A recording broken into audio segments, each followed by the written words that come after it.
right, ladies and gentlemen, and theys and thems, whatever.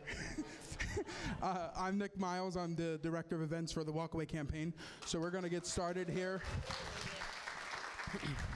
We're going to get started. I do want to make an announcement. If you're sitting here in the front row, I ask that you hold before you go to the bathroom until the end of the event, because you're going to block the cameras when we're live streaming. You can crawl across or just dip out that way, but I would prefer you guys wait. If you're on this side, if you can go all the way around and then duck behind that camera. I have to read a disclaimer because, you know, the left is out to get us. The Walkaway Foundation, which is a 501c3, does not support and endorse any direct candidate, organization, cause, or business that is in attendance and or speaking at this event today. With that, I would like to bring out the founder of the Walkaway campaign, Brandon Strzok.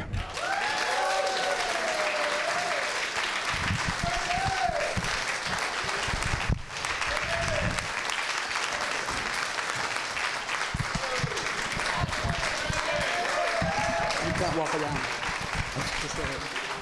Okay. Thank you so much. Thank you all for coming. Like literally, I just have to stand still. He's like, you can't walk around. Okay, all right.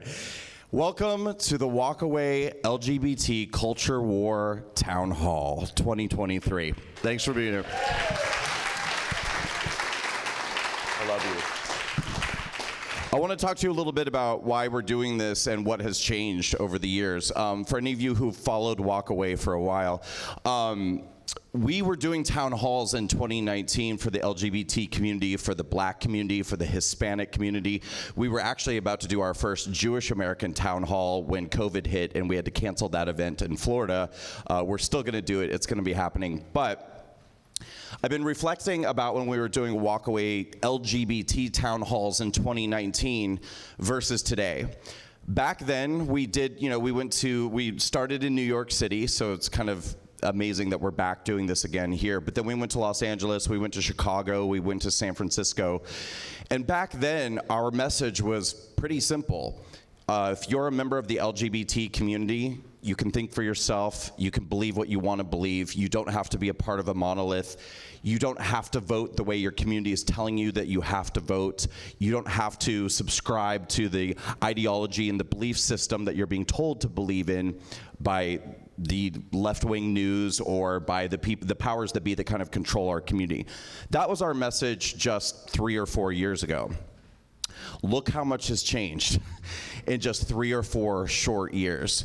We're going to be talking about a lot of topics today, but it's vastly different than the place that we were just a few years ago. We're now talking about things like encouraging young kids to transition and radical gender ideology and pronoun culture and so many things that I think have become absolutely insane for those of us in this community. And I'm so glad to see so many heterosexual people here and parents here. It's definitely, we have a mix because, yeah.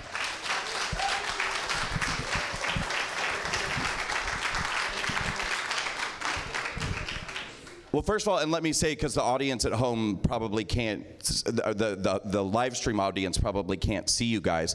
So we actually have an amazing amount of LGBT people here tonight, but I'm glad to see that we do also have some heterosexual people here and probably some parents for 2 reasons. Number one, I think that we have to unite together to fight the radical left. It's going to take all of us coming together. This is not a niche issue.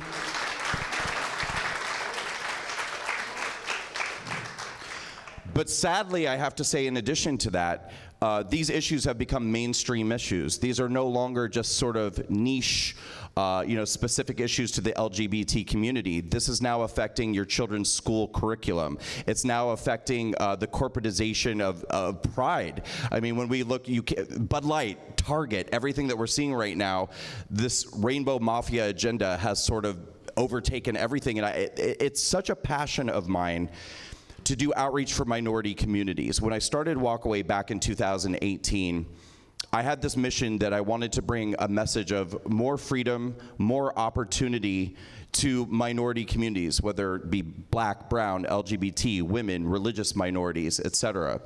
And so it's a great honor and privilege for me to be able to do events like this and to try to liberate the minority communities in this country from the stranglehold of the political left. And that's what I hope to do today. Thank you so much for being here.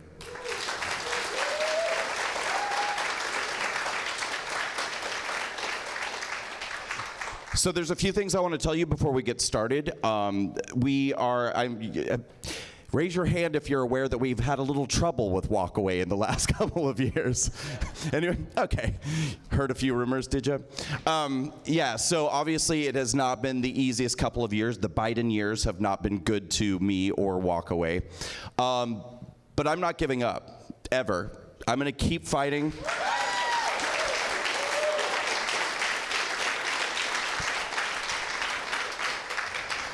I said since day one, I'm going to ride this thing until the wheels fall off. Hopefully they don't. Hopefully we get to keep Walkaway going far into the future and reaching people and saving our country through this movement and this mission. But we need everybody's help. I'm not going to lie. It's been a struggle. It's been very, very difficult to recover from everything that was done to us. So here's a few things that everyone can do to help. And we'll be talking about this a few times throughout the night as we go. Number one, go to walkawayfoundation.org and sign up for our email list. One of the things that happened to us after January 6th, we were banned by our email services, we were banned by donor portals, we were banned by payment processors. We literally lost our ability to process our monthly recurring donors, and we lost our ability to email them and tell them that had happened. So people still thought they were supporting Walkaway and had no idea it wasn't happening, and we couldn't connect with them. We're rebuilding from the ground up. So please go to walkawayfoundation.org, sign up for our email list so that we can continue to communicate with you far into the future. Number two, please consider becoming a monthly recurring supporter of the Walkaway Foundation. It's actually very simple, and what I've been telling people is we would like to get 5,000 patriots in this country to commit to giving $10 a month between now and the end of 2024. If we could get 5,000 people to commit to giving $10 a month, we'd be in really good shape and pretty much close to back to where we were before all the damage and destruction. So please consider becoming a monthly recurring supporter of the Walkaway Foundation. And thank you, Jolyn. Jolyn is one of our monthly recurring supporters. Thank you. We love you very much. And finally, you probably all remember the amazing Walkaway campaign group with the incredible testimonials on Facebook that grew to over 511,000 people and tens of thousands in videos and written testimonials. Facebook banned the Walkaway campaign on January 8th of 2021, but we're back. And we're back with our own autonomous platform, which is called Walkaway Social. So you can go to, if you're an Android user or you're an iPhone user, you can go to your app store, load Walkaway Social. It takes 30 seconds to sign up. We already have thousands and thousands of people who have joined rejoined the movement on the app. And we have hundreds of testimonials once again, video testimonials, written testimonials. It's really amazing, and you should be a part of it. So please load Walkaway Social, open it every day for 5-10 minutes while you're having coffee, watch a testimonial video, share it on Facebook, Twitter, wherever you are. Give it a like, give it a nice comment, and encourage everyone you know to join Walkaway Social, because we're back. But this time, it's not owned by Mark Zuckerberg. It's owned by me.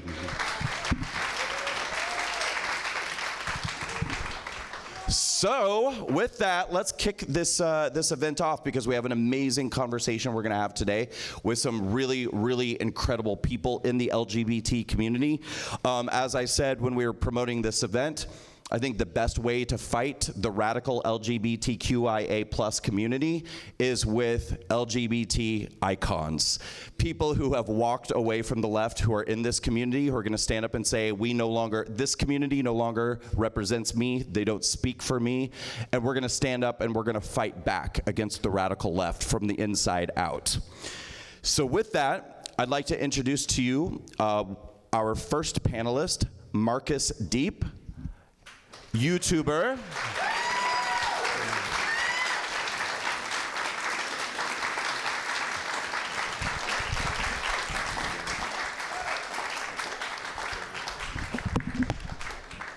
Walkaway all-star and content creator Mike Harlow.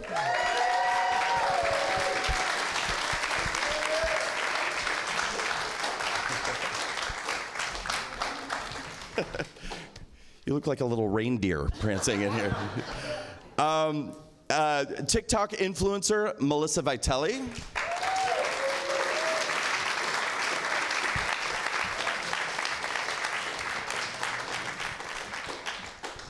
And finally, the New York chapter leader of Gays Against Groomers, Rachel Magay.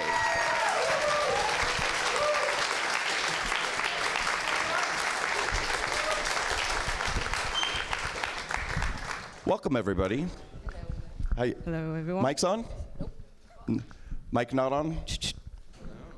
Now it is. Is yours on? I don't think so. Oh, yeah. Out though. Turn yours on. Is it on? Turn yours on. Oh, okay, we're stupid. Yeah. On. You're good. Okay, great. Check. Perfect. All right, so I want to kick off the conversation tonight. One of the first questions I want to ask everybody on the panel, this is a question that I've asked many people on the left for years, and I've never gotten a successful answer, so I'll throw it out to you guys. What is the definition of the word queer? And why is the LGBTQIA plus left embracing this term? Mental illness. No, it's literally right there in the definition. If you look it up in the dictionary, I'm sure they're on their way to sanitize that right now, but it says abnormal, suspicious, mentally unbalanced, deranged, and that's what they are. Look at them. They live up to the definition quite well, but I think if you can get just one thing from everything we're going to talk about today is that gay people are not queer people. Gay people are not LGBT, XYZ, LMNOP, semicolon, ampersand, Batman sign people. So it's disgusting, but I think it's very in line with everything that the ideology now stands for. I think the definition is actually strange, and that's an odd thing to call yourself a strange.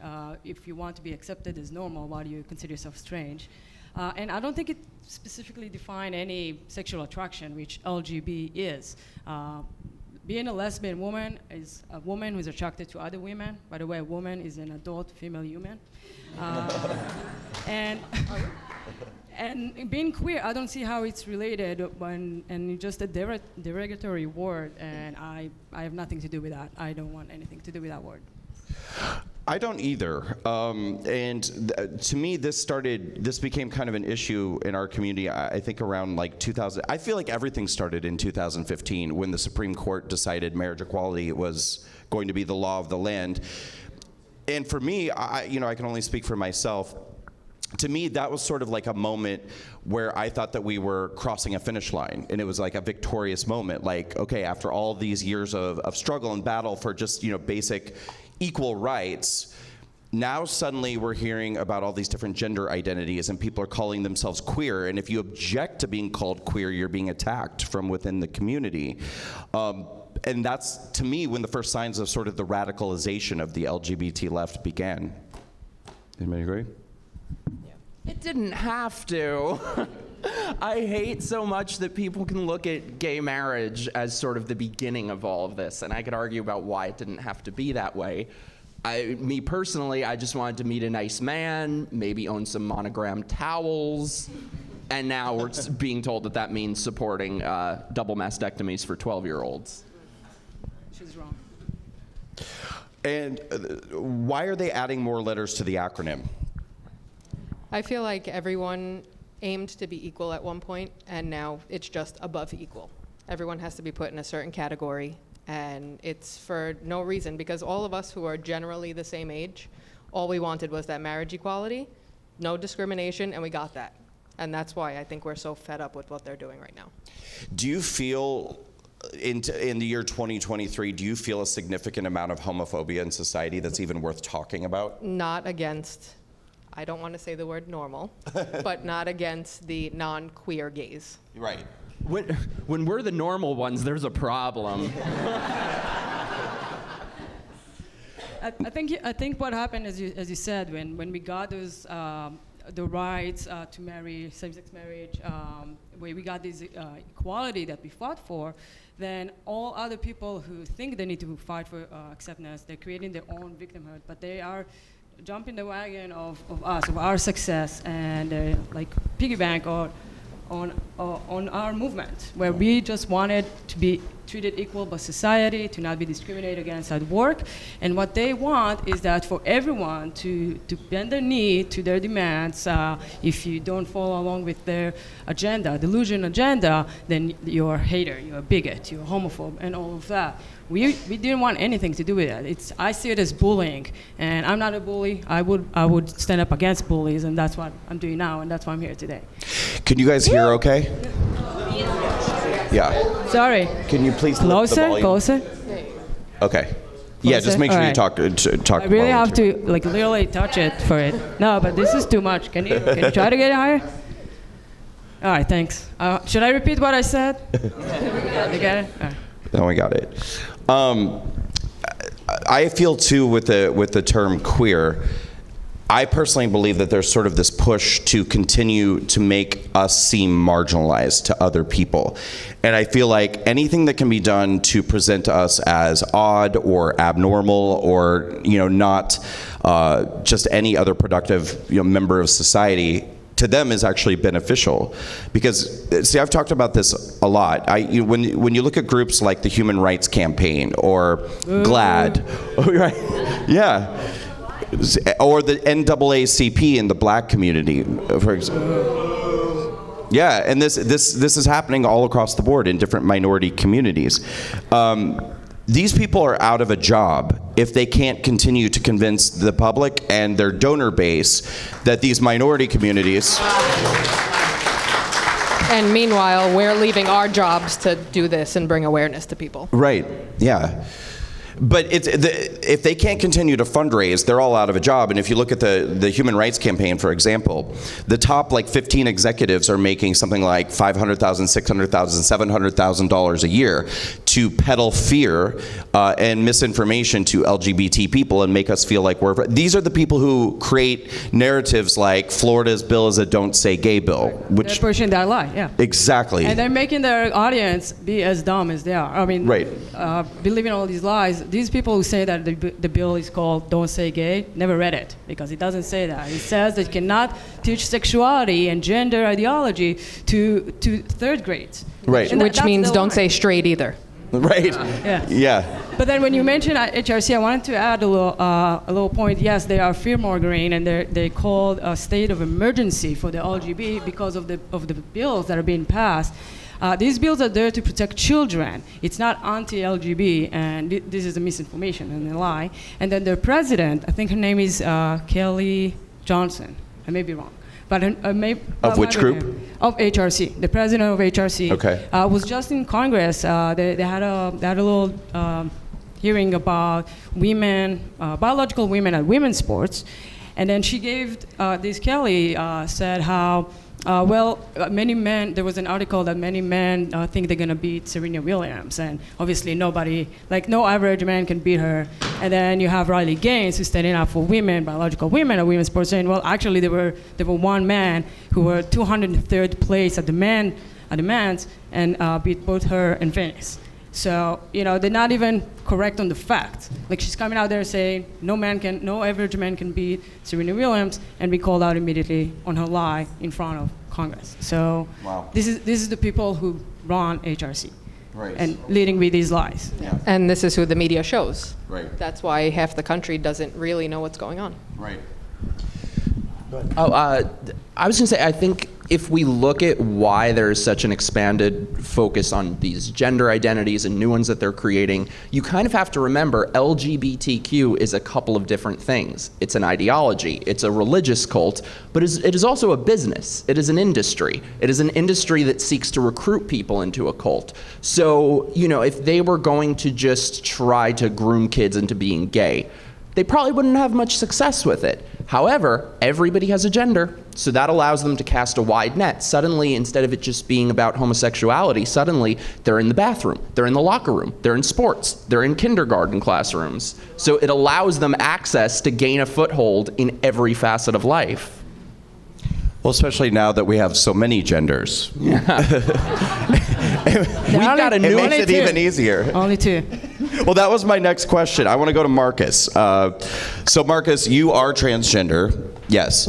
I'm How a many? transsexual. What's that? I'm a transsexual, not transgender. Okay, can you explain the difference? Yeah, so transgender is now an umbrella term and includes terms like non-binary, which is not a thing, and gender fluid, and they say that you don't need gender dysphoria in order to be trans, you don't need to medically transition, so you can say that you're transgender, you can say that you're a woman, and that's the same as what I've gone through, and I don't believe in that, so I go with transsexual because that's the old-fashioned term. And that includes like people who medically transition and deal with gender dysphoria. So yeah. I want to get into this subject more thoroughly a little bit, like into this, but I am curious for somebody who is. I'm assuming you probably experienced gender dysphoria. Is it dysmorphia or phoria? Dysphoria. Your whole life, you transitioned. I don't want to put words in your mouth, but I have to assume that you feel like transitioning was the right choice for you. You're happy with who you are. How do you feel about, because that to me, the real hijacking, I think, is of the trans movement more than lesbian, gay, or bisexual. It's really the trans. How does that make you feel?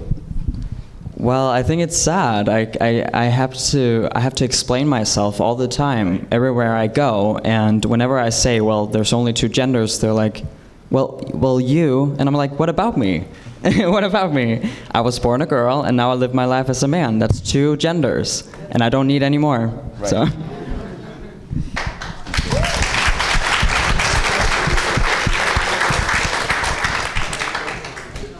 And to that point, when we talk about the LGBT community and how this has become, as I was saying earlier, almost like a mainstream issue, which, by the way, is so weird. Do you think that's so weird? Because don't you feel like gay issues used to be just like, it was kind of a subculture. We were just kind of off to the side doing our own thing. And now you walk into Target and it's literally just like pride everywhere. Well, that's why there's such a focus on it, because they need you to believe that, oh, thank you, darling. They need you to believe that anyone can be anything. Think about it, and regardless of whether you agree with the slogan they used to use or not, think about it. When was the last time you heard the LGBT community say born this way? They don't believe that anymore. They believe anyone can be anything. That's a good point. I think they full of good points. Yeah, no, it's a good point. I mean, it's also, you and I have talked about too how, before it used to be about how sexuality was so hot, it was hardwired. It was like we were fighting to say like, no, we didn't choose to be gay, we didn't choose this or whatever. If only. Yeah, but now they're basically pushing for this idea that like you can be attracted to trans people, you must be attracted to trans people. You're a bigot if you're not. So I guess sexuality isn't hardwired anymore, according to the left. No, that's the thing. All the letters. The ideology of every letter is at conflict with the ideology of every letter. It's all contradicting itself. I mean, the word, the letter B stands for bisexual. Bi, it's two. Right. So if you bi, then what is pansexual? That's already contradicting itself. Pansexual is someone who's attracted to everyone. Well, the two genders. They're greedy. I remember, by the way, when I was a liberal and I was getting in trouble for asking what pansexual meant, but that was back when there were two genders. Yeah. So they've changed the meaning of that. Yeah. Absolutely. Is there a place anymore for gay people in the LGBT community? Right here. Yes. Right here. Right here. I love that. Mikey and I talked about that. Mikey has done every Walkaway LGBT town hall starting back in 2019 when we were doing that. And that's what we used to talk about a lot, was just basically building our own community for LGBT people who don't want to subscribe to this ideology, don't want to be a part of it, and don't want to feel, to your point, bullied or pushed around about what we have to believe. Absolutely. I feel like since once again, we got our rights, we got our acceptance, we got to the peak. Everyone is cool with having, You know, we've seen kids who have same-sex parents at the schools, and that, for me, was good enough representation. We didn't need the indoctrination that is happening at schools. We see this pandering of all of this, and us gay people who just wanted to be let to live and let live, to be ourselves, are now, you know, kind of like we are seeing our acceptance rolling back because of it, and we gotta be spoken as much as possible against this agenda and against the hijack of our community and how they're using us as shields to get to the children, to indoctrinate to the children, to leading them down to a path of gender-affirming care. And I think our spot, or our place as LGBTs in this community, in the walkaway community, in the gays against groomers community, at log cabin Republicans communities, all of these communities are for people from this community who are tired of what's happening and they want to do something about it. It's not just about like we need to create our own group to be able to mingle with each other or to share ideas, but we need to be more active because otherwise it's going to be dangerous to us. We're seeing it happening. I see the right-wing comments on my page and how people are rallying us all together in that group. And we have to be vocal and to say, no, I'm not part of this. I am disassociating myself from I call it the A to Z mafia.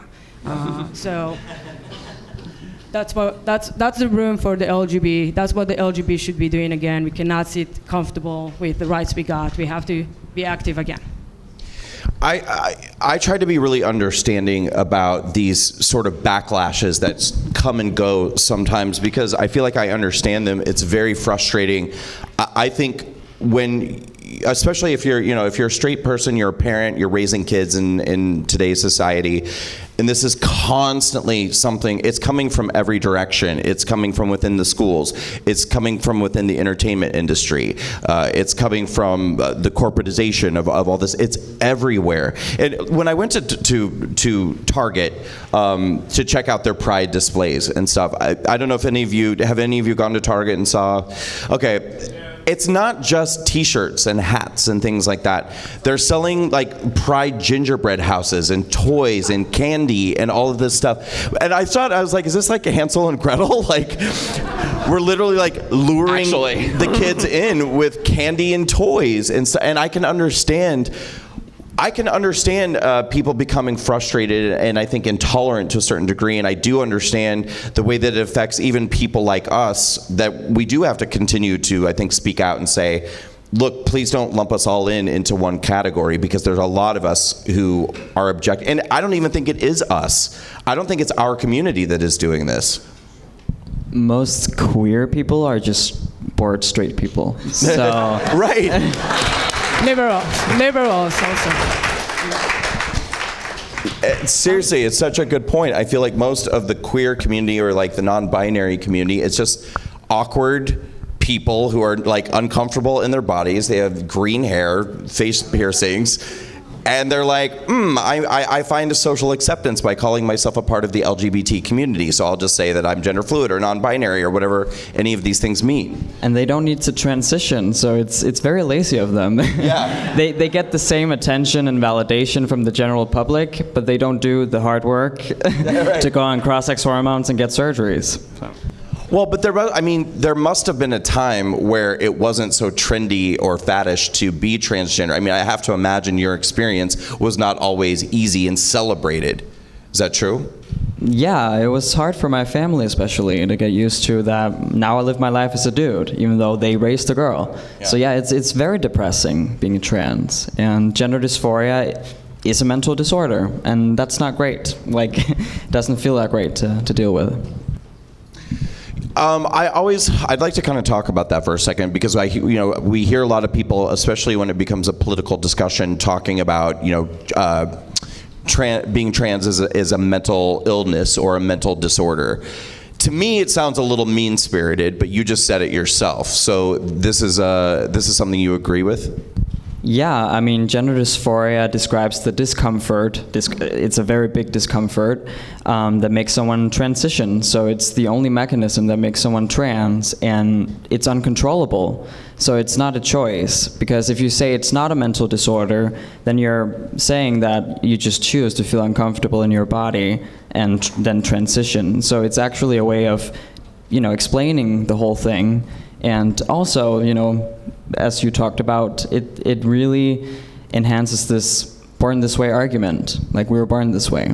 So, yeah. Rachel, you were making the point a moment ago about some of the backlash that happens because of what's happening right now. And to me, it reminds me a lot of what happened in 2020 with Black Lives Matter and what was going on in our country with all of the violence and destruction.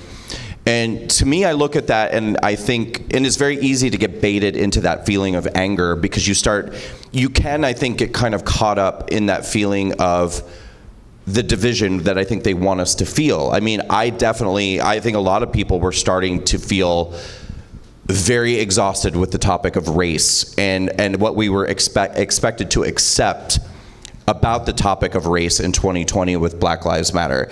And I feel like it's the same sort of exhaustion people are feeling now with the LGBT community. I think people are very exhausted with what they're being asked to accept from our community. I 100% agree. We see it pushed all across the board.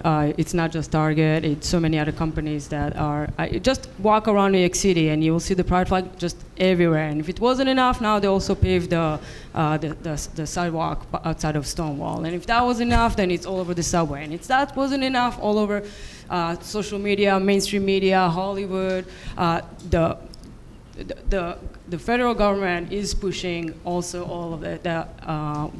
We have Biden, who been publicly lied and said that gender-affirming care is life-saving and medically necessary for children. We have the assistant of the health secretary, Dr. Richard Levine, saying out loud that these lies as well. And people are getting tired of it. We are such a small percentage of the population, the LGBT. We don't have to be spread out everywhere and celebrated like it's something that should be celebrated. Like, it's just my sexual attraction. I don't see what there is to be proud of. The reason we had the marches back then, it was for that acceptance, to get to the point where we have equal rights. Now, since we got it, I think we can dismantle these parades. We don't need it anymore. We don't need a whole month. We can have just one day. A whole month? No, we don't need it. We're good. We're really good.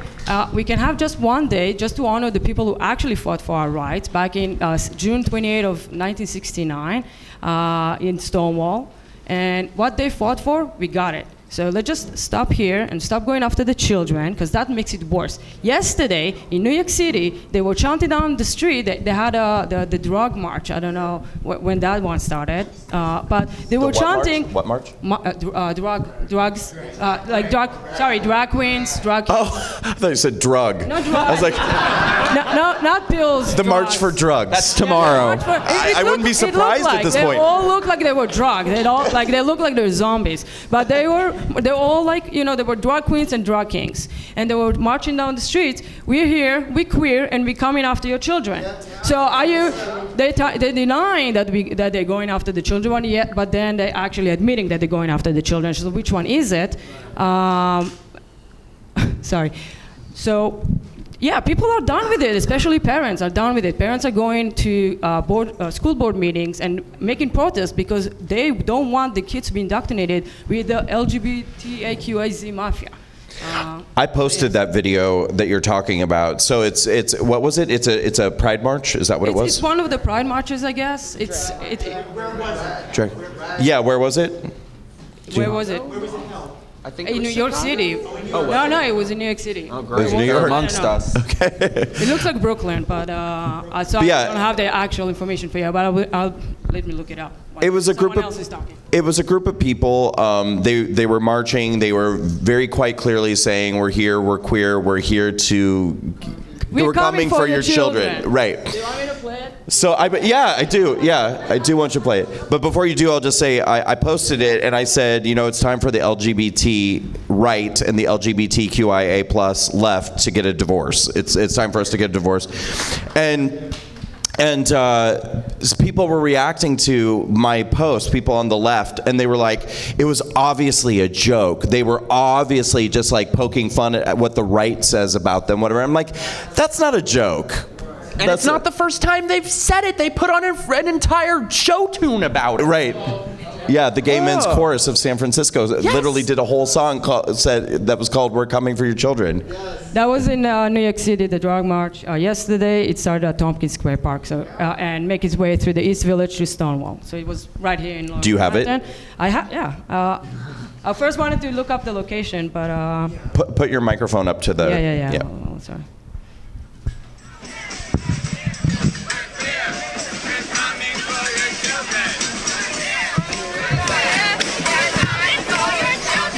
We're here. They're proud of it, that they're coming for your children. Now, obviously, I'm assuming, I hope that they were doing it as a satire. It's all funny for them, right? Oh, here we are coming for your children. They literally do come for the children. The teachers are indoctrinating children behind the parents' knowledge about this stuff. Parents have to fight to find out why they're actually being indoctrinating the children with the pornography books that they are being given to children. The drag queen story hour that is happening at schools and libraries. Yeah, we have your whole group that is actually protesting all of these in New York City. Thank you for that.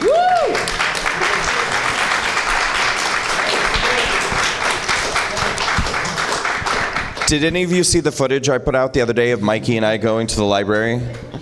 So, public library in New York City, and they literally wouldn't let us inside because they were profiling people one by one. There was like a 14-year-old boy who had an InfoWars shirt on, and he went to the library with his list of books, like required reading books that his teacher gave him, and they would not let him in the library to get his books because it was Drag Queen Story Hour and he was wearing an InfoWars shirt. But then they were picking and choosing. They're like, you can go in, and certainly all the kids could go in. They didn't stop anybody with kids. Oh, and notice how no one can see what's happening inside. So the last time that I'd gone to a protest for Drag Queen Story Hour, they had all the windows boarded up. This one, they won't let anyone inside. Have you ever in your life heard of something for children that's behind closed doors and no one can know? Yeah. But I think what Rachel was saying. With a fetish. What's that? That is held by a man with a fetish. Yeah. At the end of the day, that's what it is. But I think what Rachel was saying, it really goes to show the difference between queer and people like us, because everything that they are doing, and I hope truly at some point that even gay people who are on the left will wake up to this and realize that what they are pushing is in direct opposition to everything that won us our equality. It would have been incomprehensible to us say something like we're going after your children or things that they're doing now. Just the word queer itself. How many decades upon decades did it take gay people to get people to understand we're not queer, we're not crazy, or well, we're crazy, but not for being gay. You can't say that being gay is just a normal, ordinary thing and then call yourself queer. Right. I think there's a very big difference between tolerance and acceptance. And I think when we all came out, we just wanted to be tolerated. We didn't care. I still don't care about acceptance. We got our equality, and that's that. Everybody wants to be accepted now. Right. That's where the problem lies. They want to be worshipped. Well, Yeah, that's true. but all they need is tolerance. Right. Like, you can't hurt me, you can't, discriminate against me, Yeah. and that's it. Yeah, and even as a liberal, I actually felt that way because I remember leading up to 2015, I was like a big part of a lot of groups that were fighting for marriage equality. And I always used to say, like, I don't need people to accept my marriage or celebrate my marriage. I just want to be able to get married. I just want to be able to go to City Hall, sign a contract like anyone else can do, and solidify my marriage. But I don't need anyone to be applauding it or celebrating it or anything like that. But that's... Because we don't do that for straight people's marriage. Right, yeah. True. I want to talk about pronoun culture. Oh, and just so you guys know, we're going to do Q&A at the end too, so we're going to cover some topics. But if you guys have any thoughts, questions, comments, when we're finished, we'll have you guys line up and we'll take questions from everybody. So it is a town hall, you can be heard. So with the pronoun culture, I wrote, will we go along with this? I don't even know why I wrote that. No, we're not going to go. No. But I wrote, what are our personal policies on this? I really want to know from other people. Like if you meet somebody and they say, I use they, them pronouns, or I use ze, zer pronouns, or something like that, or I'm non-binary. What is your policy? Absolutely not. I asked them what their name is. You know? Yeah, I'm gonna They use don't the need name. to know what I call them behind their back. And I don't need to know what you call me behind my back. That's it. But what if you were in like a workplace scenario or something like that, and you had to use pronouns to have a conversation about somebody? What's your policy? Brandon said, I'll keep saying your name till I'm blue in the face. That's okay. That's it. Would you, like if somebody was clearly a biological female and said, I use they, them pronouns, would you say she, her? I mean, my first thought was, how many personalities do you have? Right. Fair. I guess it depends on the situation. For me, it depends how much respect I have with that person. If they are being respectful to me, I may respect them. I may make a mistake if it, as you said, that example, that it's clearly a woman, but she goes by they. I will probably unaccidentally make a mistake here or there. I would also try to stick to name. But when people ask me what's my pronouns, because obviously people are confused by me. When I walk into ladies' restroom, many times people will be like, hey, this is the ladies' restroom. And I'm like, I know, I'm a woman. All good. Thank you for being alert. But I would say, so some people who ask me, I would say, just make a fucking guess and I'll correct you if you're wrong. Yeah. It's not the end of the world. I love that. The whole misgender thing, come on, I've been misgendered constantly, and I'm not, yelling at people for that. I've constantly been called a man, but I'm a woman, I'm a proud woman, I'm just a masculine woman. For me, it's laughable. For me, it's a joke. Like, we were trying to escape from all these labels. I remember when I was starting dating girls in my teens, and I'm like, are you a lesbian? It was like, well, I don't want labels. They didn't want, I guess she was bi, but we try to escape from these labels, but now they want all the labels. I posted this video. Once again, I'm posting a lot, so you can go follow my page, and you see everything that I'm sharing is on my page. It took from a TV show. I don't remember the name of it, but it's like a group of people sitting on a table, and each one of them is introducing themselves with their name, with their sexual attraction, with their pronouns, with and a bunch of other things, like a list of things. It's so boring. It's so boring. Like, I don't care. I really don't care. Like, let's just stick to names. It's so, go ahead. My answer, and I would recommend it would be everyone else's if somebody says they're non-binary, pronouns. I have 10 answers. No, no, no, no, no, no, no, no, no, no, absolutely not. And I'll tell you why. Because they do a very clever sleight of hand trick where they'll call non-binary trans. If non-binary were a valid identity, they wouldn't need to call it by the name of another one to try to gain legitimacy for that. Non-binary is a political ideology. It is not.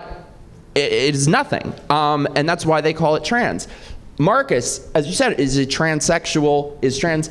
He is my friend Marcus. That is my personal belief. He is a trans man. I understand there's a distinction. It's not one I care about. If somebody is they, then there are no they, thems. There's he, she, that's it. And I don't have to indulge anyone's political ideology that represents everything I hate in the world.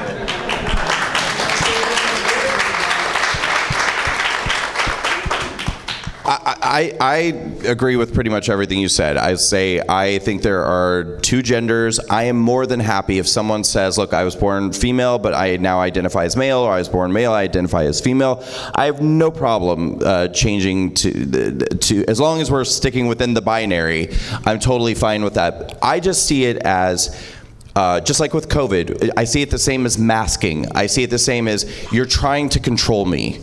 You are using your identity to try to control my speech, my behavior, and to try to basically assert control. And Oh, that's such a good analogy, because the masks were the gateway to everything with COVID. It seemed like something so small, it's just a piece of fabric. That let everything else through the door. That is what pronouns are. exactly. And clothing.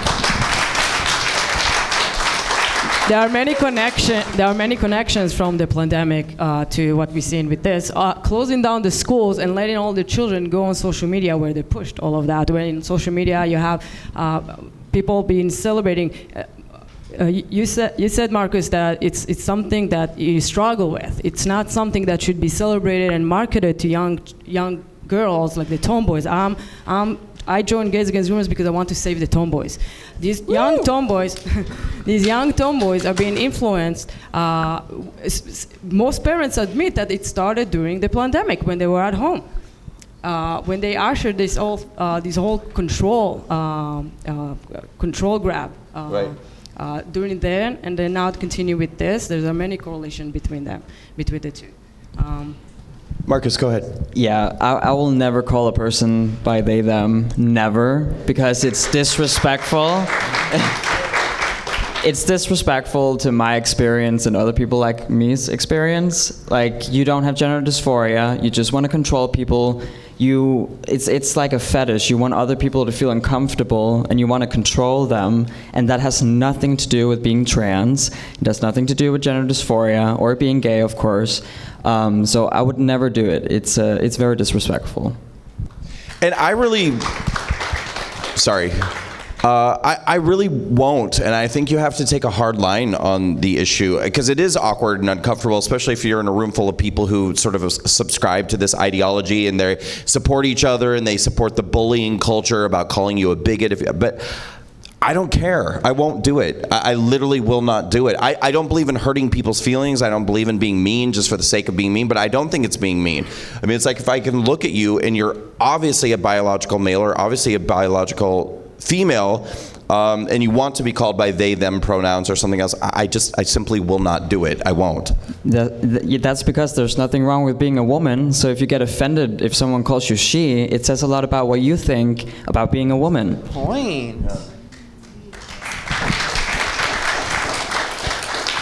Also, they ask people their pronouns to make sure that you're part of the in-group, that you're part of the cult. And people, I think, go along with it to sort of show submission to it. So just say no. I want to actually piggyback on what Rachel said. Growing up, I was a tomboy. This is how I dress. This is how I like to look. This is how I feel comfortable.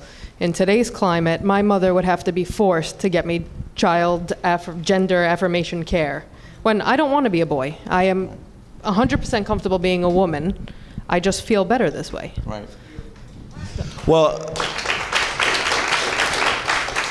and I think with the non-binary people and sort of like this new trans spectrum, they're actually very regressive in their attitudes about gender. You know, I mean, I think that because I've always used the example when I was growing up, like in the 80s, you know, we had Boy George, we had David Bowie, we had all these different people, and it was perfectly acceptable. People, like, gender bending wasn't really that controversial, and it was an expression that a lot of people engaged in as a part of their identity. But now suddenly it's a medical condition. Like, being gender bending is something that requires medical care. When I was growing up, I just wanted to be Ziggy Stardust. Today, they would have been like, okay, eat your hormones with your cereal, kid.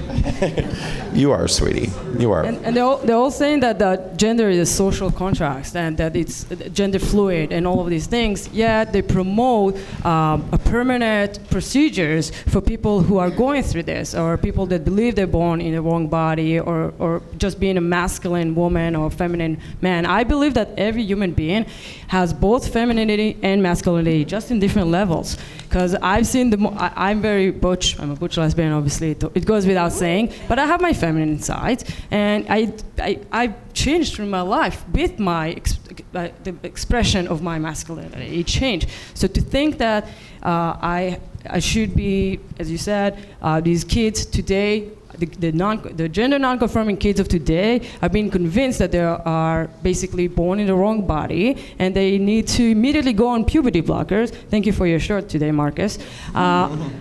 It says children cannot consent to puberty blockers. Woo! Puberty blockers is chemical castration. There's a lifelong effect that happens to your body, to the organs that are developing during puberty. When you block in that puberty, Dr. Richard Levine that I mentioned earlier, they said it's safe and reversible. That's a lie. It's not safe and reversible. So once again, they keep contradicting themselves. Which one is it? Is gender is fluid and it's a social contrast, or you have to butcher your body parts in order to fit in? Right. Which one is it? Yeah.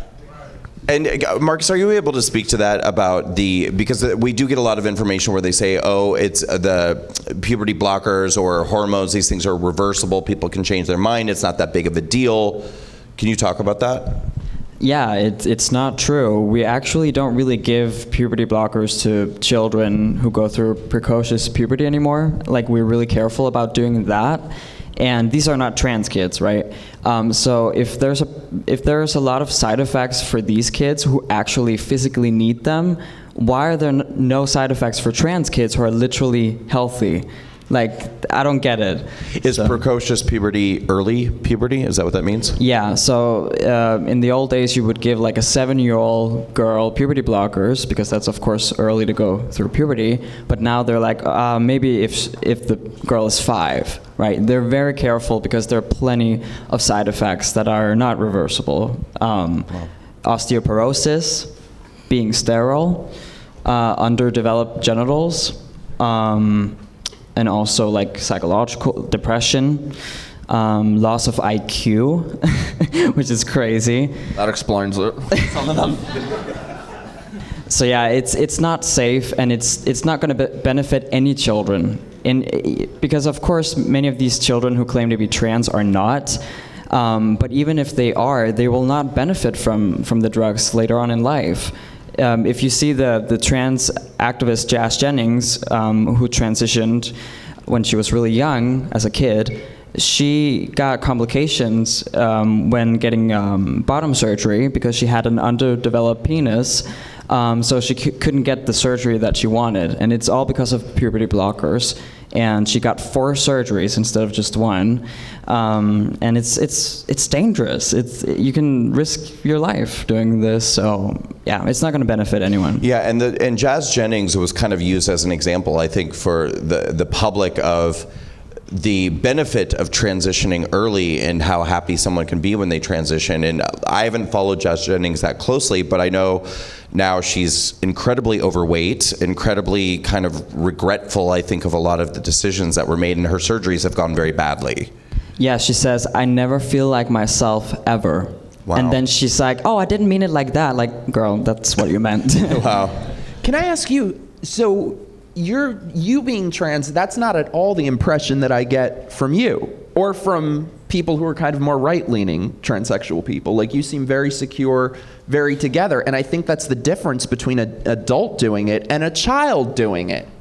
Yeah, because children cannot consent, and they cannot consent to doing all the things that I've done. I discovered that I was trans, or I could put my feelings into words when I was 16, and then from when I was 16 until I was 20, I didn't go on hormones. I didn't do anything else but like change my clothes and my hair. So I think that also says a lot. Like, when I was 20, I was like, okay, this is going to be the right choice for me, and I was right. But Jazz Jennings never got the opportunity to be a boy. Jazz got affirmed, like, Jazz's parents saw her as a girl when she was only 2 years old. Never got the opportunity. And now she doesn't have her male genitals, so she cannot go back. We're going to start seeing a lot more lawsuits, I think, I hope, now there's Layla Jane, who is suing that she, at 11, was told that she's transgender. Her breasts were removed at 13. And God, just the other day that we went to the library to protest Drag Queen Story Hour, this leftist was talking to us, and I kept asking him, will you say that it is wrong to voluntarily remove the breasts of a 13-year-old child? Nope. No answer. It just blows my mind, the things that are even up for debate today. Well, and I see these images all the time on social media, Twitter particularly, of teenage girls who have had double mastectomies. And they're not just, where there's like the straight line scar across and there's no nipples. It's like they've What do they removed- do with them? Yeah, but it's like they, I swear they have a jar of nipples somewhere. but they've, The they've nipple collector comes at night. they've removed everything, and it to me that is not a gender identity. I mean, that truly is mutilation. It's a mental disorder. I mean, for someone to go through, to do something of that sort, it must be a mental disorder. Something is not right in your brain, and there's nothing wrong about it. Like, it's not, I'm not saying it as a derogatory word to say, but also at the same time, it's not something that should be celebrated and not so accessible for young girls as 12 and 13. Transgenders used to have to go through like a whole psychological process to even be considered for a transition surgery. Right. And now they're just handing them out like candy. I've got one worse for you. I'm going to make you all regret coming here right now. A surgery that they're doing now is called null surgery, where they give you a Barbie doll crotch. So my point in bringing that up, Barbie or Ken? does the Hippocratic Oath not even exist anymore? Right. What happened to do no harm? Yeah. What is the point of that? I don't want to know. They lost it during the pandemic. non-binary, That's when I they were guess? done with it. They're what? They were done with that oath during the pandemic. That's when they were done with it. The doctors, the experts, the professionals, who are making a lot of money, by the way. Is there a urethra or anything? Somewhere, I guess. Wow. I don't want to know where. Let's take a minute to tell our audience watching live at home just a quick reminder. You're probably seeing a QR code occasionally in the lower right-hand side of your screen. If you point your mobile device at that, you can be directed to Walkaway Social. You could also just go to walkawaysocial.com. When you get to walkawaysocial.com, there'll be a pop-up. If you're an Android user or an iPhone user, you can go to your app store, load the app, takes about 30 seconds. Sign up right now. We have thousands of people who've joined Walkaway Social.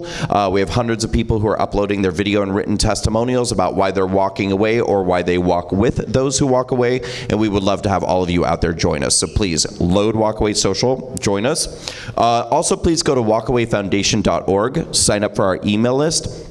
And please consider being a monthly recurring supporter of the Walkaway Foundation. If we can get 5,000 Patriots to give $10 a month between now and the end of next year, we'll be sitting pretty and we'll be able to travel around the country talking to college kids, talking to minority communities, black, brown, LGBT, religious minorities, etc., spreading our message that it's time to get everyone to walk away. We've got to save this country.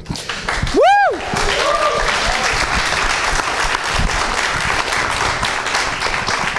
I mean, we really do. I know. I think if what happened to me the last couple of years is not like perfectly painting the picture of what's at stake, then you need to wake up because this country needs saving. May I point out real quick, by the way, just to mention, the left tried to take Walkaway down and they could not. The federal government tried to take Walkaway down and they could not, because this man is still standing.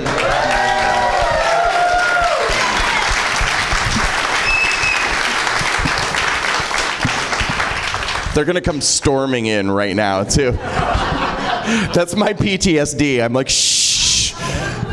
Like a team of agents is gonna come storming through the door. All right, so let's talk about the LGBTQIA plus indoctrination in schools, popular culture, social media, etc. Drag Queen Story Hour. We touched on this a little bit, but let's open it up a little bit more. Is it fair to say that the left is grooming kids? 100%. Yeah? Yeah, I didn't see any LCR event that grooming children. I don't see anything of the right side of this country that is participating in it. The contrary, they're the one who passing the laws. The laws who are passed in 20 states so far that banning gender affirming care, that ban drag queen sexual performances to minors. That's the stuff that's being banned. So nobody's going after the adult trans. They have all the rights they need. And we are, obviously, if you are someone who's standing up against it, the only side that can make a difference right now is the right side, the right wing, the right wing candidates and representative. So we gotta support them. We gotta keep them informed of what's going on and active and passing legislations. Try to do it in the local level and in the state level. But 100%, this is a left-wing propaganda that has been happening. And they're, as you said, they used the black community in 2020, and now they're using the LGBT community in 23. I think if there's any doubt about whether or not they're targeting kids and specifically pushing their message and their agenda on kids, like, ask yourselves, why don't we ever hear about Drag Queen Senior Story Hour? Why don't they go read to senior citizens? Think of how many older people would love to have somebody come and read books to them. Why aren't drag queens going to read stories to older people? Or why don't we have senior citizens reading to kids? If anyone should be, that would be great. Yeah. We could also talk about the argument that parents have the right to do what they want with their kids. If you want to bring your child to Drag Queen Story Hour, go ahead. You pay for it, right? You pay for it, and that could be what you do. But parents have to watch what they're doing in schools. Because at the end of the day, if you don't know what's going on, this is exactly what's going on. Right. I was just saying, that's very true, that it is parents who are bringing these kids outside of schools. And I think very often liberals, especially the types of liberals who are bringing their little kids to these things, they operate out of social pressure. So I think the only way to really make an impact beyond legislation or anything like that is we need to change the culture. We need to turn that social pressure around on them so they won't want to bring kids to it. And Mikey and I have had some good debates amongst each other on this issue too, because for a while I was like, obviously, to me, there's, we've seen the videos of like the drag performances that kids are there where they're like in fishnets and like stripping and like hanging off a pole and like doing all this and teaching them how to twerk. Yeah. They're literally teaching the children how to twerk. And that's pretty cut and dry, I feel like. But I've said to Mikey before, like, what's the big deal about a drag queen reading a story, reading a book to a kid? Like, why? To me, I'm like, why is that such a big thing? And you kind of changed my mind about it a little bit.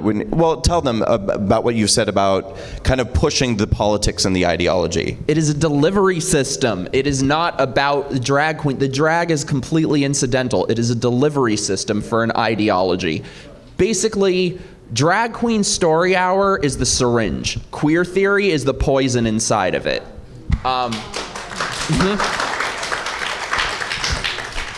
Sorry. No, go ahead. You were telling me recently. It's the books that they're reading to them. It's the conversation that is being made after they're reading the books. They are teaching them that when they were born, the doctor made an assumption about their gender, and they actually can choose their gender. That's what they teach in these 3- and 4-year-olds that they do in these drag queen story hours. It's not always sexual. It's ideological grooming is what it is. They're trying to capture children into this cult, and it gives them a loyal soldier for life.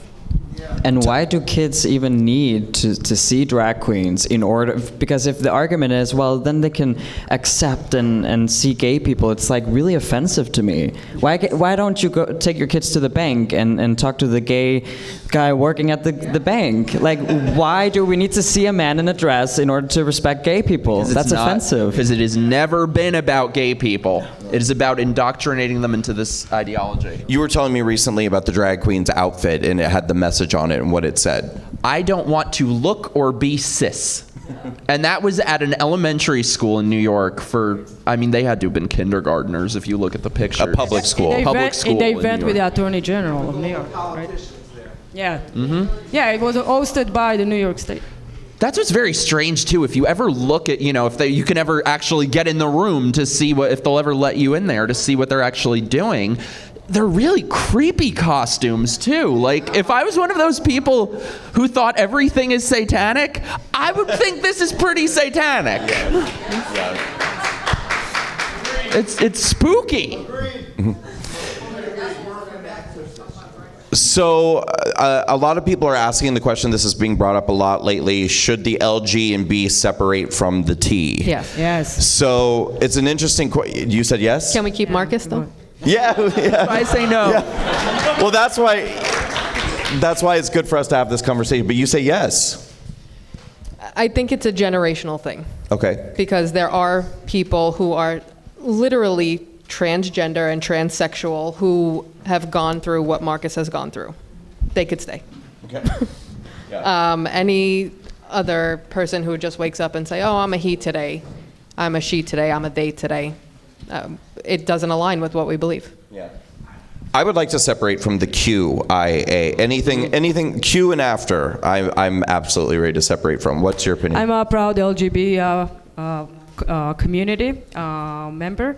I think that the LGBT, once again, I said at the beginning, I think it's about sexual attraction, while being trans is something completely different. It is how you see yourself, your image of yourself. It has nothing to do with your sexual attraction. So I don't know why we were teamed up together to begin with. Some people would lie and say that it was because of Marsha P. Johnson, which actually only arrived an hour later to Stonewall after the riots were already started by Stormy DeLaver. And was a fall down lesbian. drunk, by the way. A fall down drunk. Yep. And a man. And he's a man. He's a man He's a doing drag queen. drag. He's not even trans. And then, what's going on there? And I just don't see the reason that we are lumped in together in that group to begin with. Once again, the rights that, or the things that are valuable for the LGBT are different from what trans people need. There's no correlation, and I really don't understand why we were teamed up together. I have respect for transsexual like Marcus, and I have other friends who are, and it's not about, excluding them from my community. It's not that I'm going against them. We're just two different groups, and that's how I see it. But definitely don't want anything to do with the A to Z mafia, I call it. Yeah. It's everything, all the other letters that they're actually trying to get in. Let's talk about it, trying to get pedophilia in it. They are normalizing pedophilia. This is also part of the push with gender ideology and sending a grown-ass man dressed provocatively as a woman. I don't understand why he cannot just go as the man that he is and read the books, why he has to put out on this show. But they are normalizing pedophilia. You have John Hopkins hired a trans professor, who are saying that we have to do, to protect the feelings of the MAPS, which is minor attracted person. They are Wood chipper. They're telling you. Sorry, I don't know if YouTube will let me say it, but they're telling you that you should think about the feelings of a pedophile and you shouldn't offend them. How do you feel about that? I think that we should purposely offend pedophiles. I'm never going to call them MAPS. What the hell?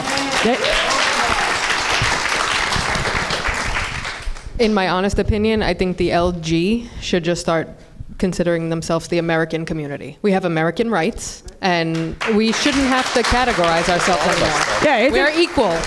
We are equal to you and you. Isn't LGBT is Let's Go Brandon? Yeah. So it just goes natural. Go Brandon.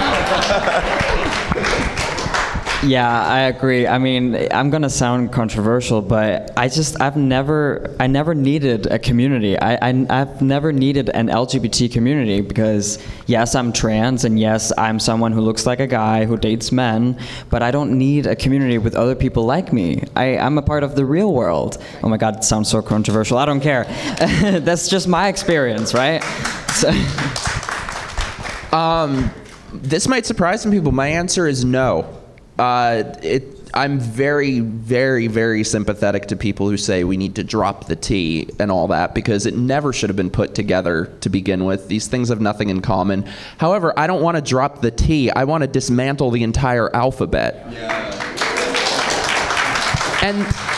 And the thing is, transsexual people are not the problem. They have existed as long as every one of us in this room has been alive, and there was no issue until now. The problem is this radical authoritarian ideology that seeks control of every single person. And the thing is, even if you got rid of the T, what would be left? We would still have queer theory, we would still have drag queen story hour, we would still have indoctrinating kids. So I think we really need each other, and I am not going to just cast transsexual wrong thinkers to the side. We really need each other, and screw their alphabet community. We're the wrong thinker community. Yeah. I like it. I agree. I don't see any need to remove the T for the reason that you just said. I don't think that the problem that's taking place is transsexual. I have to get used to saying that. I'm used to saying transgender. I give you permission. Okay. Transsexual or transgender people, I think it's people who are calling themselves trans who aren't. And then I think that it's kind of just progressed now into people who identify as queer but can't explain to us what that means. They can explain what it's not. Well, it's not really gay, and it's not really not gay, and it's not really trans, but it's yeah, but what is it? Do you remember me asking that at the Vice panel? Yeah, they can't. No one can define what it is. And then, of course, we have the Two-Spirit community. I think they've invented some new letters just since we've been here. Yeah, probably. No, I personally don't feel any need to get rid of the T, but I agree. It's the rest of the letters are just a part of a political ideology, and that's what we need to separate ourselves from. Is pride necessary anymore? And what do we make of pride today compared to what it used to be? I already said it. I think I'm just going to emphasize that answer. I think we're done. You could have just dropped our weapons, and called truth at 2015, was it, right? When it was legalized here in the U.S., same-sex marriage and all other equality that we were looking for. We should be done with pride. We don't need all this pandering every month before the month starts. All corporations are already changing their logos and the windows out here in the city. And I find a little, there's some hypocrisy with all of these also celebrities and everyone who is like, oh, we're standing up for gay people, for the community, and at the same time they are making money off of countries in the Middle East that are throwing off gays off the roofs. So if we want to, right. The only pride that I see it as like we need to, the way I look at pride is that the fight for acceptance of gay people, of just let me be myself. That's all we wanted, right? So we're good here. Let's fight for pride in the Middle East. Yes. That's what we need to do. Right. We're done here. Let's do it there. Yeah. I'm so happy to hear you say that. I've been saying that for years. It's like, I think if you're an LGBT person living in America in the year 2023, you're literally the most privileged LGBT people who have ever lived in the history of humanity. And yet they still so desperately want to cling on to this idea of victimhood while doing absolutely nothing to help LGBT people around the globe who are actually legitimately suffering. Right. I'm supposed to be oppressed here, but when I go out of the country on vacation, I have to look up where I'm going. Right. Yeah. So where am I oppressed? Right. I don't really have a problem with the pride parades as long as they're not doing anything illegal. I think they have every right to throw these parades. But I think it's weird. I'm not American, just so you know. I'm from Denmark, Europe. And what I think is weird is that you have Pride Month, but you don't have a Veteran Month. Like, why not switch, like, Veterans Day with Pride, right? I'm just wondering. We should celebrate the one day that we got marriage equality. We should celebrate the one day we got the marriage equality in 2015 and call it a day, literally. Oh, it's not even Pride Month. Now there's LGBT History Month is October, and there's Trans Week, and it's yes. Oh, there's like a there's like list. 150 or something days for the whole year. It's basically 6 months out of the year. Yeah. They've conquered the alphabet and the calendar. But by the way, there is an actual month for the military, the people who serve right now, and the people or the personnel who served in the military. I'm not sure how it's called exactly, but it's in May. Okay. The difference is that nobody knows of it. It's not. I don't see American flag being plastered all over social media during that month. I don't see any acknowledgement and recognition for that. The importance of the military and the people and who fought for this freedom in this country for our rights. So it's very insulting for American people. And I saw this girl saying, I stood up. What did I do? I deserve my flag. What did you do to your flag or something? And then you see a veteran who's wearing his uniform and have the American flag and all the war pins or what they call. So. In America, we're good with pride. We can let it go. Everyone is accepted, equal rights. All corporations love us. There's no discrimination anywhere. Where is that victimhood coming from? Who's oppressing you in here? That right. you need it's about narcissism. I feel like it is, and control. again, control, and it's everywhere. I mean, especially if I moved to New York 20-some years ago, and when I first came here, Pride was it was like contained to Chelsea. You know, there were like a few streets in Chelsea. You might see some rainbow flags. I remember when a few corporations, and by the way, it wasn't like mainstream. It wasn't like you'd open a magazine or see it on television. You might go into a gay bar and see that like a beer brand had like a poster, or like one of the little pull handles was like a rainbow flag for that weekend or something. You're like, oh, that's interesting. I kind of can't believe they did that. And now it's literally everywhere. It's everywhere. Rockefeller Center. Have you guys seen Rockefeller Center? Disgusting. There's like 900 pride flags. Looks like an occupied country. It does. Because it is. That's so good. That's what it. Okay, you perfect. That's perfect the way you said, because I feel it's oppressive in a way. Yeah. You know, you feel like the 900 pride flags, and the Empire State Building is a pride thing, and Grand Central Station is a pride thing. The White House. And we're pulling our boobs out at the White House now. I didn't know we were allowed to do that. Like, that's what we should have done, I guess, when we were at the White House. We never get invited to the White House. I wanted to add, well, I used to like Pride when it was one day back in the day. It was kind of fun because it felt like it was the one day when gay people were like marginally nicer, somewhat. Now I can't take it. No, but I think pride, that word in itself, is such a perfect word for what they represent and the culture that they push on people. So I think if there were ever a time in human history, in the era of TikTok and of narcissism everywhere, that we need to reject pride as a concept, which is one of the 7 deadly sins, we need Humility Month. We could all use a little humility. Sign me up for the humility parade. I'll just talk about how I like gained weight or something. So we only have a few more questions left, and then we'll start taking questions from you guys. I think this should be a fun one. Trump and Biden. Who is best for the LGBT community? Wait, I thought we're not supposed to talk about it. Oh. No, it's just your opinion. No, we're not endorsing candidates. We're asking a question. Trump versus Biden. Sure. Who's best for the LGBT community? I'll tell you, my online name persona is MAGA, which is MAGA gay. MAGA. So I started my social media activism being a Trump supporter. So obviously Trump. It just being, I'm biased, but at the end of the day, Trump has never said anything against gay people. He is the first president.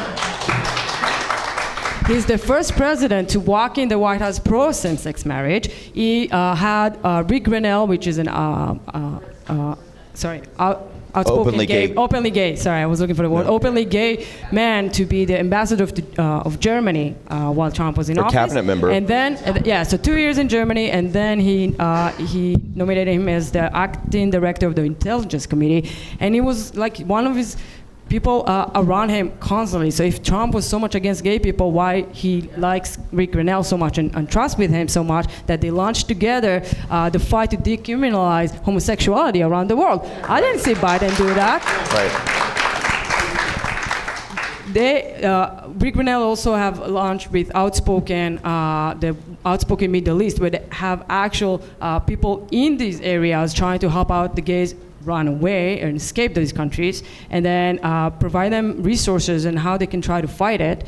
So this is why Trump obviously is way better for the gay community. The only thing that they can pin down on what he's done against the community is that he banned people from serving in the military while they're transitioning. Now you can all agree with that. We all agree on that. I hope you all agree on that it's a mental disorder being trans, right? So if you've been in the military, and I have in Israel, you don't want people in the military that are mentally unstable. You have to put the country first, and the reason that people go into the military is because they need to be at the best of the best in order to protect the freedoms of their country. So this is the only thing you can pinpoint against Trump as being against the community, where we have Biden 50 years of continuing saying how marriage is only between a man and a woman on video video many times. Him and Obama opposed same-sex marriage only when it was beneficial for them in the second term. Then they were enabling it in 2015. So obviously the answer is Trump. And also Trump vowed, right now as he's running for office, he vowed to fight this indoctrination, the gender ideology. So if you want to see it clean up, Trump 2024. Okay. For me, it's just... That's as you said, my personal opinion. Right? Not gays against MAGA, Rachel MAGA. No, that's totally fine. For me, part of the whole reason I started Walk Away in the first place is because I can't abide the fear-mongering to minority communities, and some of it comes from within and some of it comes from leadership. And when I see someone like Joe Biden just continuing to get behind his pulpit and share these ideas, like, if you're a trans woman of color, if you're a member of the LGBT community, you can't live safely. You can't. The right is out to get you. The right wants to suppress your rights. Your lives are in danger. That to me is the person who is not your friend. That is the people who are not behind you.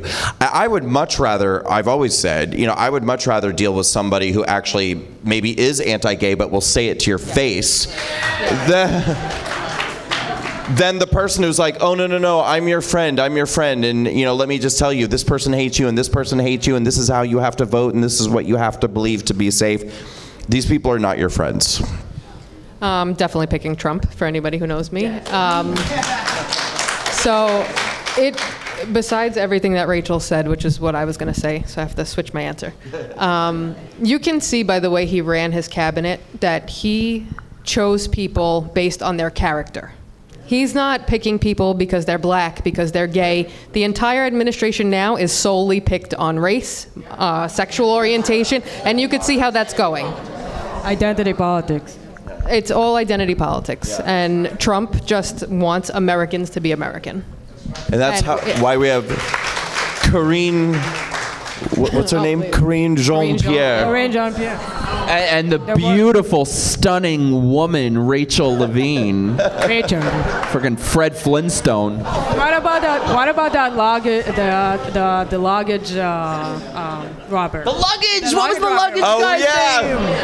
The luggage thief. Yeah, of course. Sam Rinson, What Trans the hell Buddha. was that? Never forget. He's a non-binary man stealing luggage from women and wearing their clothes. Chronically. Stunning and brave. You couldn't make this shit up if you tried. Diversity is our strength. I think if Trump walked into this room right now, he would ask us all of our qualifications if we asked him for a job. He would look at you and say, oh, you're gay, you're hired. Right. I need you for a quota. Yeah. I was really disgusted when, I'm always disgusted by the gay media, the LGBT media, any of them, The Advocate, Out Magazine, Queer Tea, Gay News, whatever. But when Biden brought Buttigieg into his cabinet, they all said that he was the first openly gay person appointed by a cabinet, and they completely erased Rick Grinnell like he didn't exist. Because Trump did not make a big deal about his sexuality. Disgusting. I know, but it's disgusting. There's no reason for it. Yeah. Were you to say something? I kind of, to be perfectly honest, want another choice in this one. You do? Yeah. You have one. I know. You have lots of choices. I know. I don't think Trump can win this election. So I personally have become a little less fond of him this time. However, I think regardless, it always needs to be acknowledged what he did for gay people. He completely reshaped the Republican Party. I would have never become a Republican if not for him. And prior to 2016, I think sometimes Republicans and the right in general get stuck on ideas, and they feel like they have to keep going the way they've gone out of routine. So it felt like they got stuck in this position that they can't accept gay people, they can't be open to gay people, and Trump completely changed that. And it's clear in the vote. There was a 100% increase in the LGBT vote for Trump in 2020. It doubled. Yeah. Yeah. I think that Trump can win again. Yeah. I do. But I think it's going to depend on the people. I think it's going to depend on us. People have got to stop, like we've got to somehow get over what the government did to us when Biden took over, because they instilled so much fear and so much oppression, and January 6th, of course, caused so many people to feel afraid and like they want to retreat, they don't want to speak up, they don't want to show up. Thank you for showing up. Woo! By the way. Thank you. Because honestly, I never know anymore since January 6th. I'm like, oh God.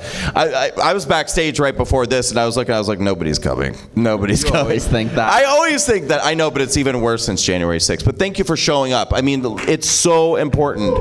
And continue to show up. Yes. continue to show up. And there's no, I respect your opinion, but I don't think you should. I don't think you should believe anybody who tells you that somebody cannot win. I think we just have to stand up and show up and make sure that that person wins. That's what we have to do. If we all change the mind of one person, we have double the vote. There you go. If you change the mind of one person, we can double the vote. I should mention I will vote for him, obviously, if he's the nominee. I would vote for a bottle of mustard over Biden. I will vote for him all day if he is the nominee. We will travel the country once again and win some votes. Yeah. I'm amazed that he just kind of keeps on going, like even with these indictments and everything that's going on. It's like, and he never lets off. If he's afraid, he never shows it, and I find that really remarkable. What about Bobby? What about Bobby? Already is opposed to trans in women's sports. That's a start. Yeah. Are you asking how we feel about Bobby? Yeah, there's some of the most progressive politics there is. Yeah.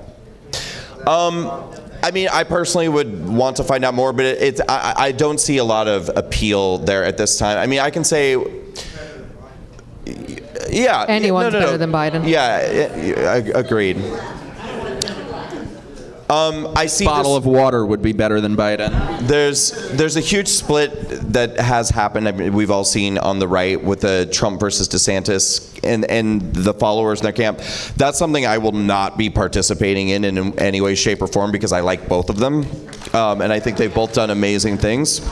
And I don't think that it does us any good, especially when I hear people like DeSantis people saying, I won't vote for Trump, and Trump people saying, I won't vote for DeSantis. And it's like, I mean, like, what kind of luxurious position do you guys think that you're in that you get to just not vote, you know? It's Like, we can't be infighting because the media is going to tear both of them apart, and the left is not going to vote for either one of them. So we have to all get on the same page. Yeah, and we just do. Stop the infighting. I think on the right, our individualism is both our strength and our curse. It's true. We're just all a bunch of individuals. The left ain't like that. They all get on the same page. They all do as they're told. They all vote for the corpse that they're told to vote for. Yeah. And people on the right, for that reason, don't support each other enough. It's because everyone wants to kind of do their own thing, and they want their own thing to succeed, and then they don't get behind other people. In New York City, last mayoral election, we had someone who ran for the Republican ticket and one ran for the conservative ticket. So there are basically the votes had to split between the two, and I don't understand who let that happen. Now that together they will beat Eric Adams, but still, like, something needs to be changed. As Mikey said, we are too much free thinkers in this on the right, and we have to start standing up together to the one candidate. In regards to DeSantis and Trump, I like both, as you said, and I would like to see both of them running, and whoever the best man to win the primaries, that's the person that all Republicans should stand behind at the general election. You know? Don't not vote. You have to go vote. Even if you don't like the person on your party, you have to go vote. This is how Democrats win. We can't get kicked off of YouTube. I want to, I'm going to read to you a DM I got on Twitter. I love getting messages like this, and then we'll go to the last question, and then we'll take questions from all of you guys. So I got a DM on Twitter on Thursday from a young person who said, hey there, I want to walk away, but I'm very anxious and depressed about it. It's hard to actually want to be honest about how I'm feeling. Can you give some advice? And I asked, can you tell me a little bit more about what you're going through? And then she went on to say, well, I'm actually a lesbian woman who sees so many things going on with the trans community. I want to walk away from it. I'm not going to be labeled a cis woman. I'm a woman born this way. I'm done with watching the government support kids getting out of puberty blockers and sterilizing them. I'm done with so many things it's hard to explain at this point. I'm looking for a little advice on how to emotionally deal with this. And then she kind of goes on and on. And to me, I take it as the highest compliment that somebody would want to reach out to me and seek my advice about this, because walking away was the greatest decision that I ever made. And so my last question is, how will we free the LGBT community from the radical left? Well, I've always been like a lone wolf, I feel like. As I said, I have never needed an LGBT community, and I feel like that's because I don't care what people think of me. And I think that's a good advice to give. Like, don't care what people think of you, and just stay to your truth. And yeah, but I think this like community, the walkaway community, is a good way like to start, being more outspoken, like to find people who believe in the same stuff as you, no matter who they are, LGBT or straight or whatever. I think that people in our community just need to continue to speak out more, like when we're doing events like this, come together and show people that there's so many of us, and I think the numbers are growing and growing to the point that you just made. It's actually not a small group anymore of people who have left the left. We're growing every day. And I think that if you're somebody who doesn't want to be a part of the bullying of the left, if you don't want to be a part of the radical ideology of the left that doesn't agree with your values, if you don't want to go along with the racism of the left, of the marginalization of the left, that you're not alone. And there are movements like Walkaway and others, but that you can join, and you can be a part of a community that loves you and accepts you and supports you, and get on Walkaway Social and share your story too. I think that people like this woman is the silent majority. I think the majority of the people in the gay community feel this way, and they are done, and they want to see what they can do, but they are scared to speak up. They are scared to offend their friends or their family members, or to be ostracized for their opinions. To them, I will say, and this is what she was looking for, right? Like, how do I walk away? How do I do this change? So the way I see it is that I prefer the hardest truth over the sweetest lie, because lying is not productive. And no matter what you will do, there will be people who would not like it. You cannot win it all. You cannot make everyone like you. There's always going to be someone who will say something against you. So you'd rather be true to yourself and how you truly feel, and offend some people and rattle some feathers, but then stand up for something that you truly believe in, something that is right. It's always going to be the right side when you're standing up for children and protecting children.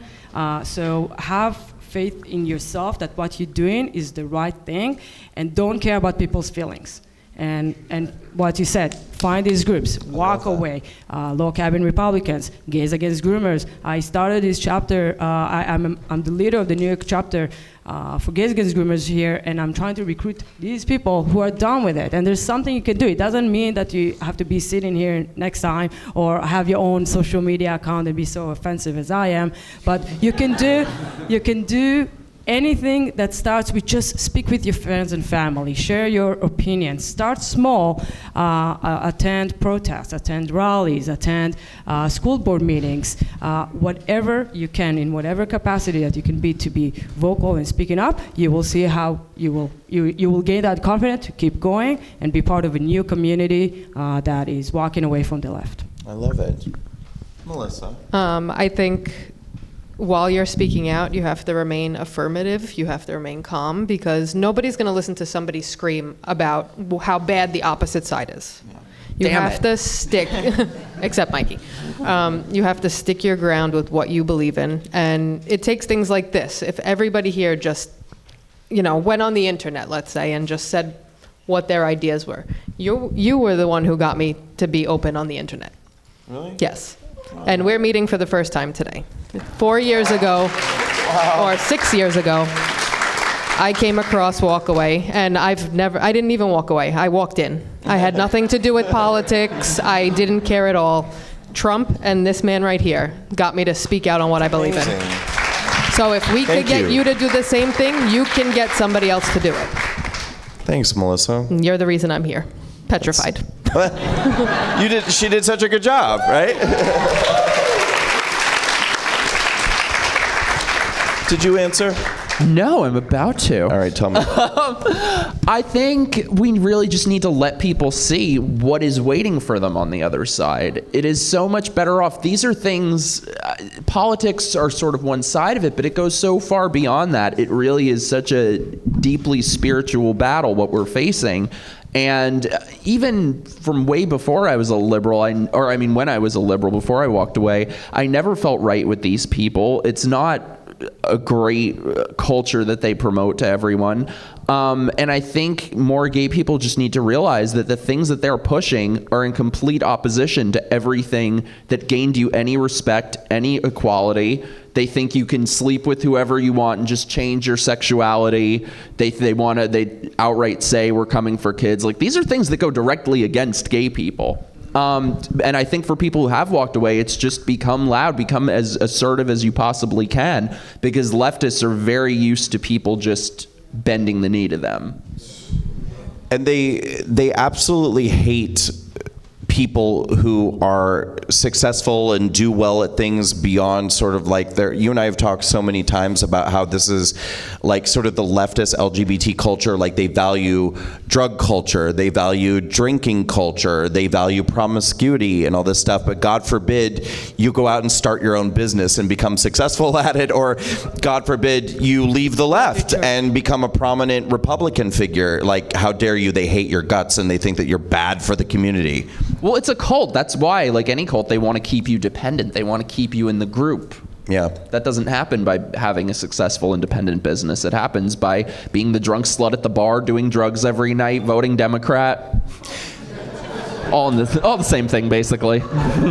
And we've had this conversation before, too. If the same standards that the left upholds about gay people were applied to straight people, like if you were a straight 55-year-old man who went out every night doing cocaine and drinking and sleeping with another woman, they would say you're a loser. Yeah. But if you're a gay guy, they're like, you go, Fabulous. girl. Yeah, exactly. And I think it's the bigotry of low expectations. Yeah. And I think a lot of gay men will get older and realize that they have been sold a lie. They have been sold a false bill of goods. They have been told that this culture, it is just the road to a miserable, lonely, unhappy life. Yeah. So get the hell out of it as early as you can. Yes. Let's take some questions. So we'd love it if you'd form a line over here, because we want to get you on camera while you ask your questions. There's a mark right here. Let's put you there. Yeah. Nick and Nate or Paul, can we pass around email list? Have we gotten emails? We've done that? All right. If anybody here has not signed up for our email list, please do it. I'm not letting you out until you sign up. Yeah, can you line up this way? And while people are getting in line, I'll just remind everybody again, please get on Walkaway Social if you haven't already. You can go to walkawaysocial.com. You'll be redirected to load the mobile app if you're an Android user or an Apple user. It takes just a moment to sign up. You're going to be a part of a community of thousands of patriots sharing their stories about why they walk away or walk with. We want each and every one of you. Then please go to walkawayfoundation.org, sign up for our email list. We need to hear from you. You may think that you've signed up in the past. Remember, we went through a lot of stuff the last couple of years. So even if you already think you signed up, just do it again. And we'd love for 5,000 patriots to consider becoming a monthly recurring supporter at a rate of just $10 a month for the next year and a half. We'll be in good shape. Wow, this is a lot of questions. Hi, Kara. Love you. Yes, sir. Go ahead. Oh, hi. Can I help? It's easy when I hold it. Okay. Hi, my name's... Is it on? Can you hear me? My name is Nathaniel Gavronsky, and my question has to do with how pride has changed over the years, where being a gay man or lesbian woman, cisgendered, is not enough, and how even the parades and stuff like that are even seen. Well, you're not enough of our cult. You don't check enough boxes anymore. This is going to keep going this way, I think. And at what point is it to where you're going to cannibalize yourself to where the rights and the things that you guys have achieved will be lost, and how are you going to fight against that? And then for the life of the party, to Brandon's right, I actually want to go to parties with you because that is going to be a riot. I don't know if anyone. Wait, what's that? You. I want to go to parties with you because I think you would be the life of the party. I'm very boring. I doubt that. Anybody want to take that question? So I think it's going to keep happening unless we stop it. They want to just keep labeling when, again, we've reached the point of equality. They don't want to be equal. They want to be above. So we have to stick to our grounds and stand up for what we believe in. I definitely become concerned about the progress that I don't know about losing rights. I don't worry too much about losing rights. I think most of our rights are kind of enshrined, and I do think I don't think we live in a country anymore where there are people who don't want to allow people to be able to get married or do. I don't worry about that kind of stuff. I do worry about losing our tolerance. I do worry about fatiguing people to the point where they're just like, I am so tired of hearing about that LGBT community. And frankly, I don't blame them for feeling that way. Yeah, go ahead. Oh, sorry, I forgot what I was saying. I'm very boring at parties, first of all. Yeah, no, it's exactly what you said. They invent new identities every day. This is a cult. And that's basically what they always do. Followers can never be pure enough. And in this culture that they promote to people, it is all defined by labels and boxes. For people who say that they're fighting against these norms, they hate anything that's outside their norms. So they basically just invent boxes and then try to break your bones stuffing you into them. So I do think the backlash is not just coming. I think it's here, and I just hope that people have the sense to separate gay people, lesbians, transsexuals from the alphabet people. They just had a poll showing that acceptance of LGBT people is down amongst every group of people, every political party, every group across the board. We are all sick of it. Yeah, but see, again, to be fair, you never know what that is. It's the acronym. It's because it's the acronym. They may not be sick of lesbian and gay and bisexual people, but they may be sick of the letters on the end, which we are too. Yeah. Let's try to get through as many questions as we possibly can. Thank you. And please, if you're here, please stick around as long as you can until the end, because when we're done with questions, I'd love to get everybody holding their signs and doing a walk-away chant while we've got everyone here. So please don't leave if you can stay. Go ahead. Hi, my name is Helene, and I was just wondering what your advice would be to promoting media literacy amongst especially LGBT people, because for instance, I notice a lot of people will repost things by AJ+. AJ+ is Al Jazeera, owned by Qatar. Qatar, you can be imprisoned or killed for being gay. Why are they promoting progressive things in the United States, and why are LGBTQIA people reposting Qatari propaganda? How can we stop this, and how can we promote intelligent, clear media literacy amongst our public? Amazing question. Do you want to go ahead? You also have the many groups that are saying that they're LGBT for Palestine and another location where you cannot be gay.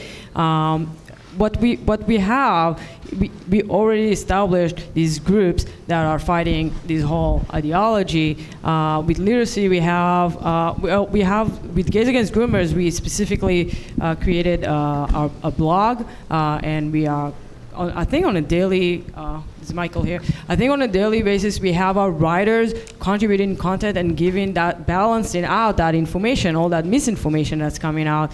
And it will take education, it will take for more people to do it in order for that shift, for people to understand that no, you cannot back up countries like Qatar or Palestine or Gaza, because as a gay person, you can't even, you cannot visit these countries if you wanna stay alive. So, join once again. It is all about joining. These stuff are already we already established these media's small outlets for now, with outspoken also by low cabinet Republicans. So these are the this is the answer to fight this AJ Plus and all the other medias that are promoting this propaganda and indoctrination. I think it's also important that if you know something like this is a fact, point it out to them. Write a comment, because even if they delete the comment, they will have read it. Right. So they might look into it more. Yeah, and to that point, I would say try to remember too, because believe me, I know it can feel overwhelming that there are so many indoctrinated and brainwashed people, and it's like there's so many people you feel like you just can't get through to them. Pretty much everyone here is living proof that people can change their minds if you stick with it and stay at it. I mean, I always kind of say that my experience walking away was like there were little seeds that people had been planting for years and years and years. And yeah, I was oftentimes nasty and rejected those seeds and spit them back in people's faces. But when the final straw that broke the camel's back happened for me, it was almost like in the movies where you see your whole life flash before your eyes. I started to just think about all the things people had told me for years, and it's like the puzzle came so clear for me. You know, we can actually break people from the propaganda and the brainwashing. Not everyone. I mean, there are always going to be people that we can never reach, but I think that we can reach enough people where we cross the tipping point and we become the majority, and we are getting there. So just never underestimate the value, like Melissa said, of engaging in those conversations, making that comment. And you might walk away feeling empty. You know, you might walk away going like, I didn't get through to that person at all or change their mind, but you planted a seed. I think you really just need to put a giant spotlight on every single lie that they tell, and hopefully for people it will be kind of death by a thousand cuts. It's very interesting that places like Al Jazeera or the CCP in other instances are pushing this stuff here, sort of like the intersectionality of authoritarian ideologies. But yeah, I think hopefully people just have some sense, like point out to them. They now say that they're pushing, that they're going to have the Underground Railroad for LGBTQ people out of Florida, and it's a state of emergency. Oh, and I think something that's really useful with that is satire. I forget her name offhand, but there's this great account on Twitter that does like letters from this is day 1 of the genocide, the state of emergency, day 2 of the trans genocide. So yeah, just point out how ridiculous these things are. But I really do think that the tide is turning, because lately, if you look on social media at whether it's Twitter, Facebook, whatever, anytime that they post some of these things, you look at the comments, they are 100% negative. Yeah, it's true. Thank you. Yes, sir. Hi, I'm a good friend of Rachel's, and I'm so grateful that I attended this. I've always considered myself in the middle, but you know, after hearing you guys, it sounds like this is the voice of reason. Oh, yeah. And I think my question for the panel, I know you guys are all tech savvy and you're embedded in this algorithmic age that we have. Why is it that there is a rise, and why do we worship cringe now more than beauty? And I think, you know, the QIA, I think their validation comes from this cringe. And you know, I feel like it just perpetuates this loneliness crisis. I mean, it takes two to get attracted. So if the other lesbian becomes transgender, so that lesbian doesn't have a partner anymore. So it's like, you know, there's this shift in attraction, so there's that perpetuation of loneliness. But I think more my question is, why is there this cringe culture? Ooh, well, when it comes to like glamorizing cringeness, is that a word? Well, it is now. I think it's because there's some groups of people who really want to feel like they're better than everyone else. Like, oh, I can accept Dylan Mulvaney. I see Dylan Mulvaney as a woman because that's how good I am, even though he's clearly not. So it's like, it's a way of feeling better about yourself, I feel like. And it is cringe. I see it almost as like a subdivision of the socialist mindset, that they're trying to equalize that all things are as good or as equal as other things, and we have to be comfortable and okay with saying, no, they're not. being fat is not better than being thin. You know, being obese is not better than being fit. And on and on and on and on. And to me, I don't know exactly what you're referring to as cringe, but that's the first thing that I think of is now that there's this push to normalize obesity and make it seem like it's a beautiful thing, or normalize all these, and we have to be, and in my mind, it's kind of this mindset like, I don't want to eat healthy, I don't want to go to the gym, I don't want to take care of myself, but I want to be viewed as just as beautiful as a person who eats healthy or goes to the gym or takes good care of themselves. And no, you can't have what other people have unless you're willing to work for it and do something about it. So to me, I think it's like a piece of the socialist mindset. And you can get thin. Not everybody has a thyroid condition, okay? Stop it with that. That's always their excuse. It's always, I have a no, you don't, bitch, you're fat. Just eat less, you'll be fine, just eat less. Yes, sir. Hello, this question isn't directed to anyone in particular, so considering how we're all very well outspoken people here today, have you lost any friends? Have you dealt with any form of ostracization from your previous friend group before you walked away? Yes, absolutely. Yes. I was the captain of the New York, I was a captain of a pool team at the New York Gay Pool League. It's a league that's been existing for like almost 40 years in the city. Pool, billiards. I was playing for 7 years with that same team, and I had all these gay friends in that group, and every time they were bashing Trump, I was just like, oh, I'm just gonna go out for a smoke, and just not being part of the conversation, because for me it wasn't about politics.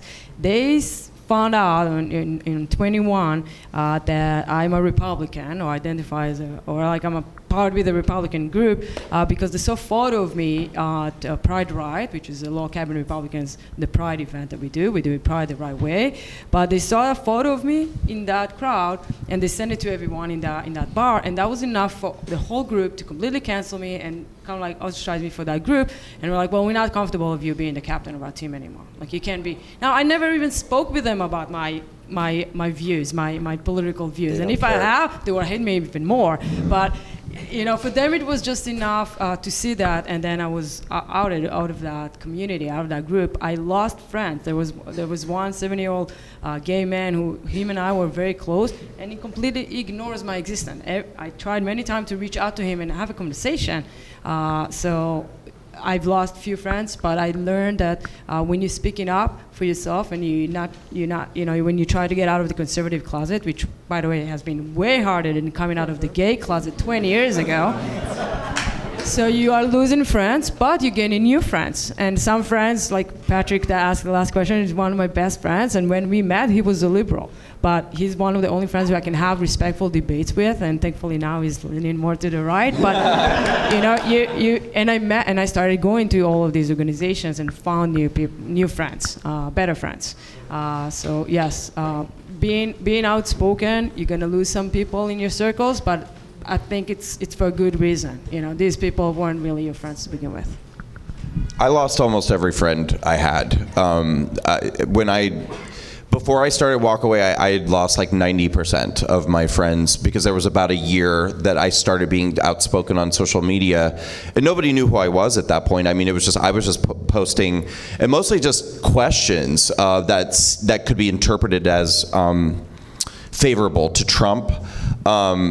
And about 90% of my friends turned their back on me. And then when I started Walkaway, the remaining 10% was out the door, with the exception of a few. I mean, I probably maybe have 3 or 4 or 5 who stuck around. But yeah, I mean, the life that I once had is over, for sure. Oh yeah, same. I lost except one, because we agree on it. But other than that, every friend I ever had, overnight I became a white supremacist, fascist, homophobic, literally Hitler, self-loathing, of course. I always tell them only homophobic is true. The rest, not at all. Can I just say real quick, these people are so nuts. They're so nuts. I mean, they literally, especially in the LGBT community, they truly believe that we're living in like 1930s Germany times. They do. And they'll be like, I hope you know that, like right now you're kissing up to all these people on the right, but pretty soon they're going to come for you next. And the fact that you stood up for them, it's not going to help you. I'm like, have you been watching Schindler's List too much? Like, what? People also say. Why do they think that's going on? People also say, "Oh, enjoy the gas chambers." Like, dude, chill. I had big plans. We were promised the gay concentration camps under Trump. Yeah, Trump I was had big already in plans office, for them. I was going to meet lots of guys. We were going to lose weight. Yeah, it was going to be great. We would have had the best camp in there. Trump was already in office for 4 years, and none of what they promised us happened. No. The opposite happened. More gay people voted for him in 2020. Right. That's right. The opposite. But Sorry.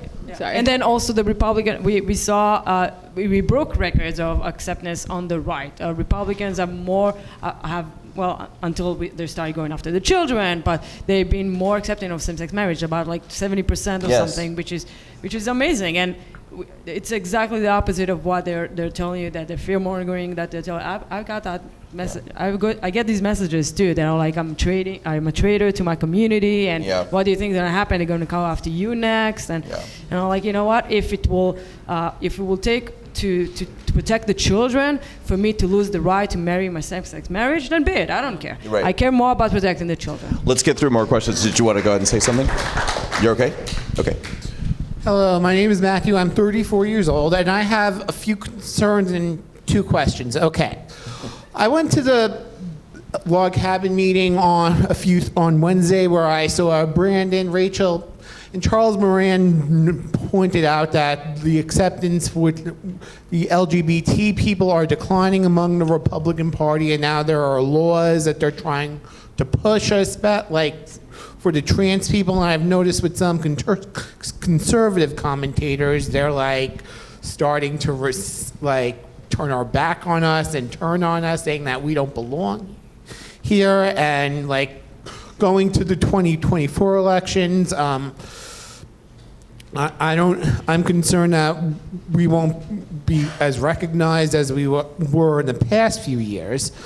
And regarding DeSantis's Don't Say Gay law, which expanded to 12th grade, I didn't have a problem with it last year when it was up to 3rd grade, but during puberty is when people figure out their sexual orientation, as I did, but kept quiet. And my question is, do you, like, if for a normal person who thinks that they just have same-sex attractions, and when I was growing up, there were just like these left-leaning, now they're super woke, but how can do you believe it's possible to do outreach for high schoolers who are sexually confused but don't want to be part of that movement as I never did? And how would you answer concerns about being thrown out of the community?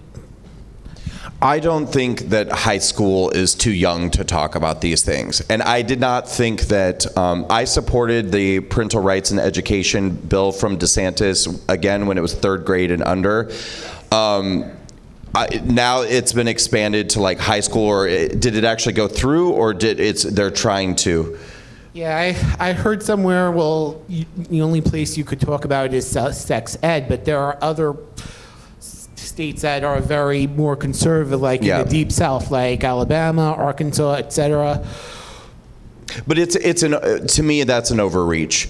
I don't think that there's any, I mean, to your point, most people by the time they're 14, 15, 16, 17 years old, they have a pretty clear understanding, or at least are beginning to ask these questions and these conversations. I don't think, look, gay people exist, we're in the world, transgender people exist, we're in the world, or transsexual people, whatever you want to call it.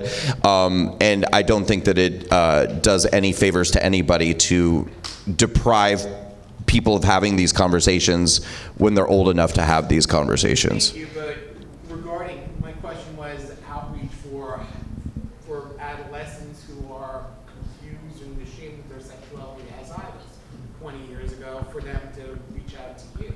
Because there wasn't that much of a movement when I was in high school.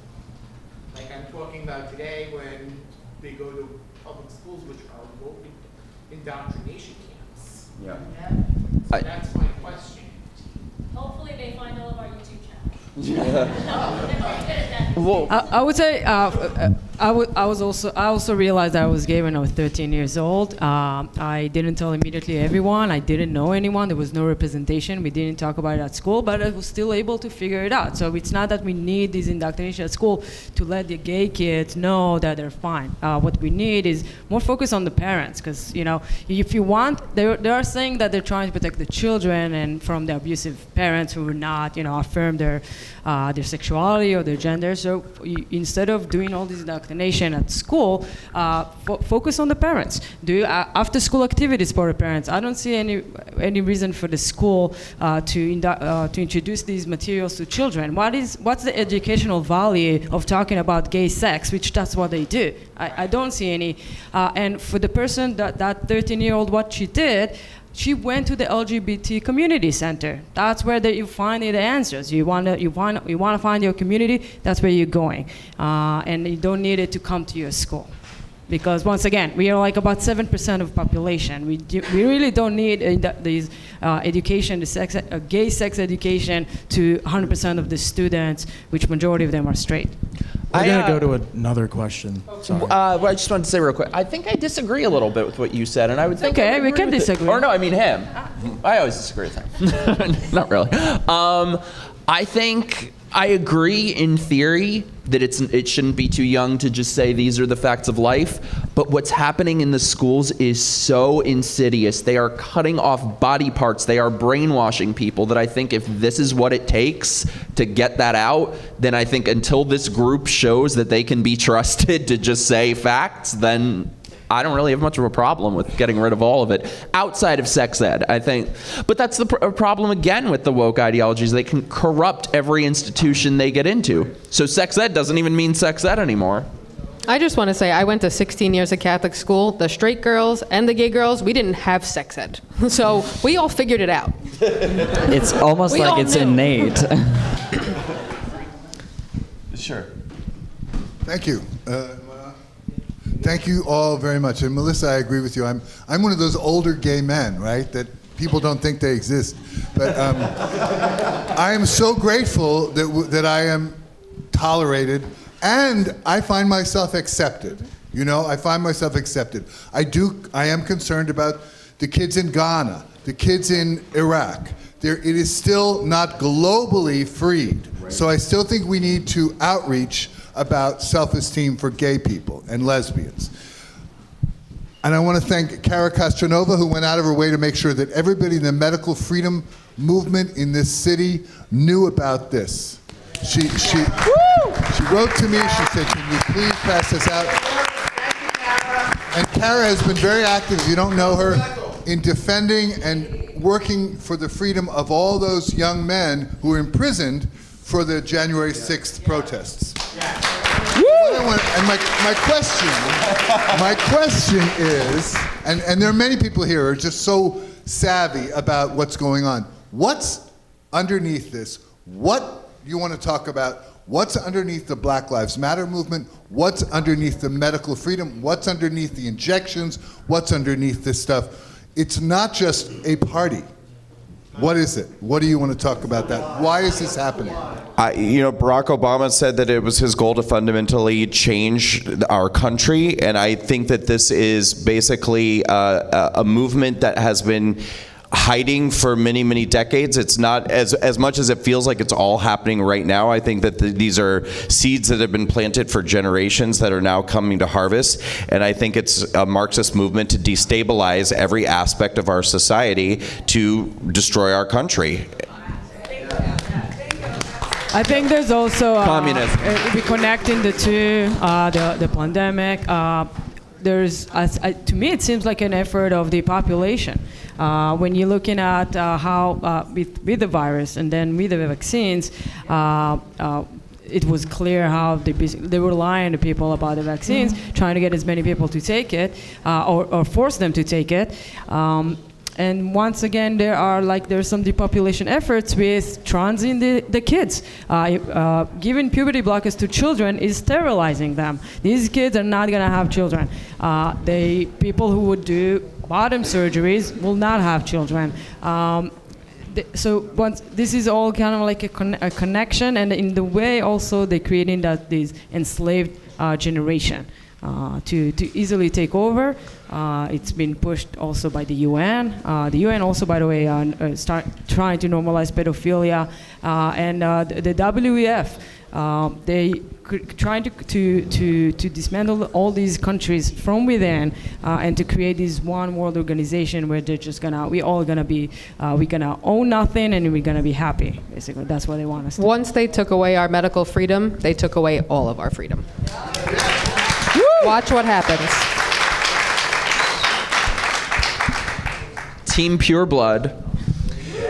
I just want to quickly remind everyone, please, if you can, stick around, because when we're done with just another question or two, we're going to do the walkaway chant together, so on video. Yes, sir. Yeah, my name is Hernan. I am a gay man from Venezuela who knows a lot about all these situations. I saw this 20 plus years ago happening in Venezuela, and now I'm seeing here in a big scale, so it's scarier. And also, I want to clarify something about Donald Trump. Yeah, but let me clarify something. I was waiting there, so I have the right. And he was the honor of, for us, the gay Super Bowl, which was Miss Universe. And everybody forgot about that. And right after he became Miss Universe. Yeah, and right after he became a presidential candidate, everybody forgot in my community about that. And I met Donald Trump in different Miss Universe that I attend, and he was the nicest person in the world. And right after he became this Nazi, and who we need to be scary for, Trump 2024, 1,000%. Let's go. So now, sorry. Why is so difficult for me, who I has been in a group like the Freedom Fighter group for over 3 years, and the God Squad also, who are they are here, and yeah, my people are here. I am the only gay no, it's another gay in that group. Have you guys met? Now I found you guys. This is the first time I feel like a fish in the water, because welcome home, my people. So my question is, why is it so difficult to reach you guys? I has been trying since last year to reach both groups, the walkaway and the gays against groomers, and I haven't succeeded to contact you. So please be more approachable with people like me. We are desperate, and like me, we are probably more out there who are scared and being rejected for my old community. I don't have friends anymore. I have no gay friends. They look at me as a... now you do. Yeah, like you said.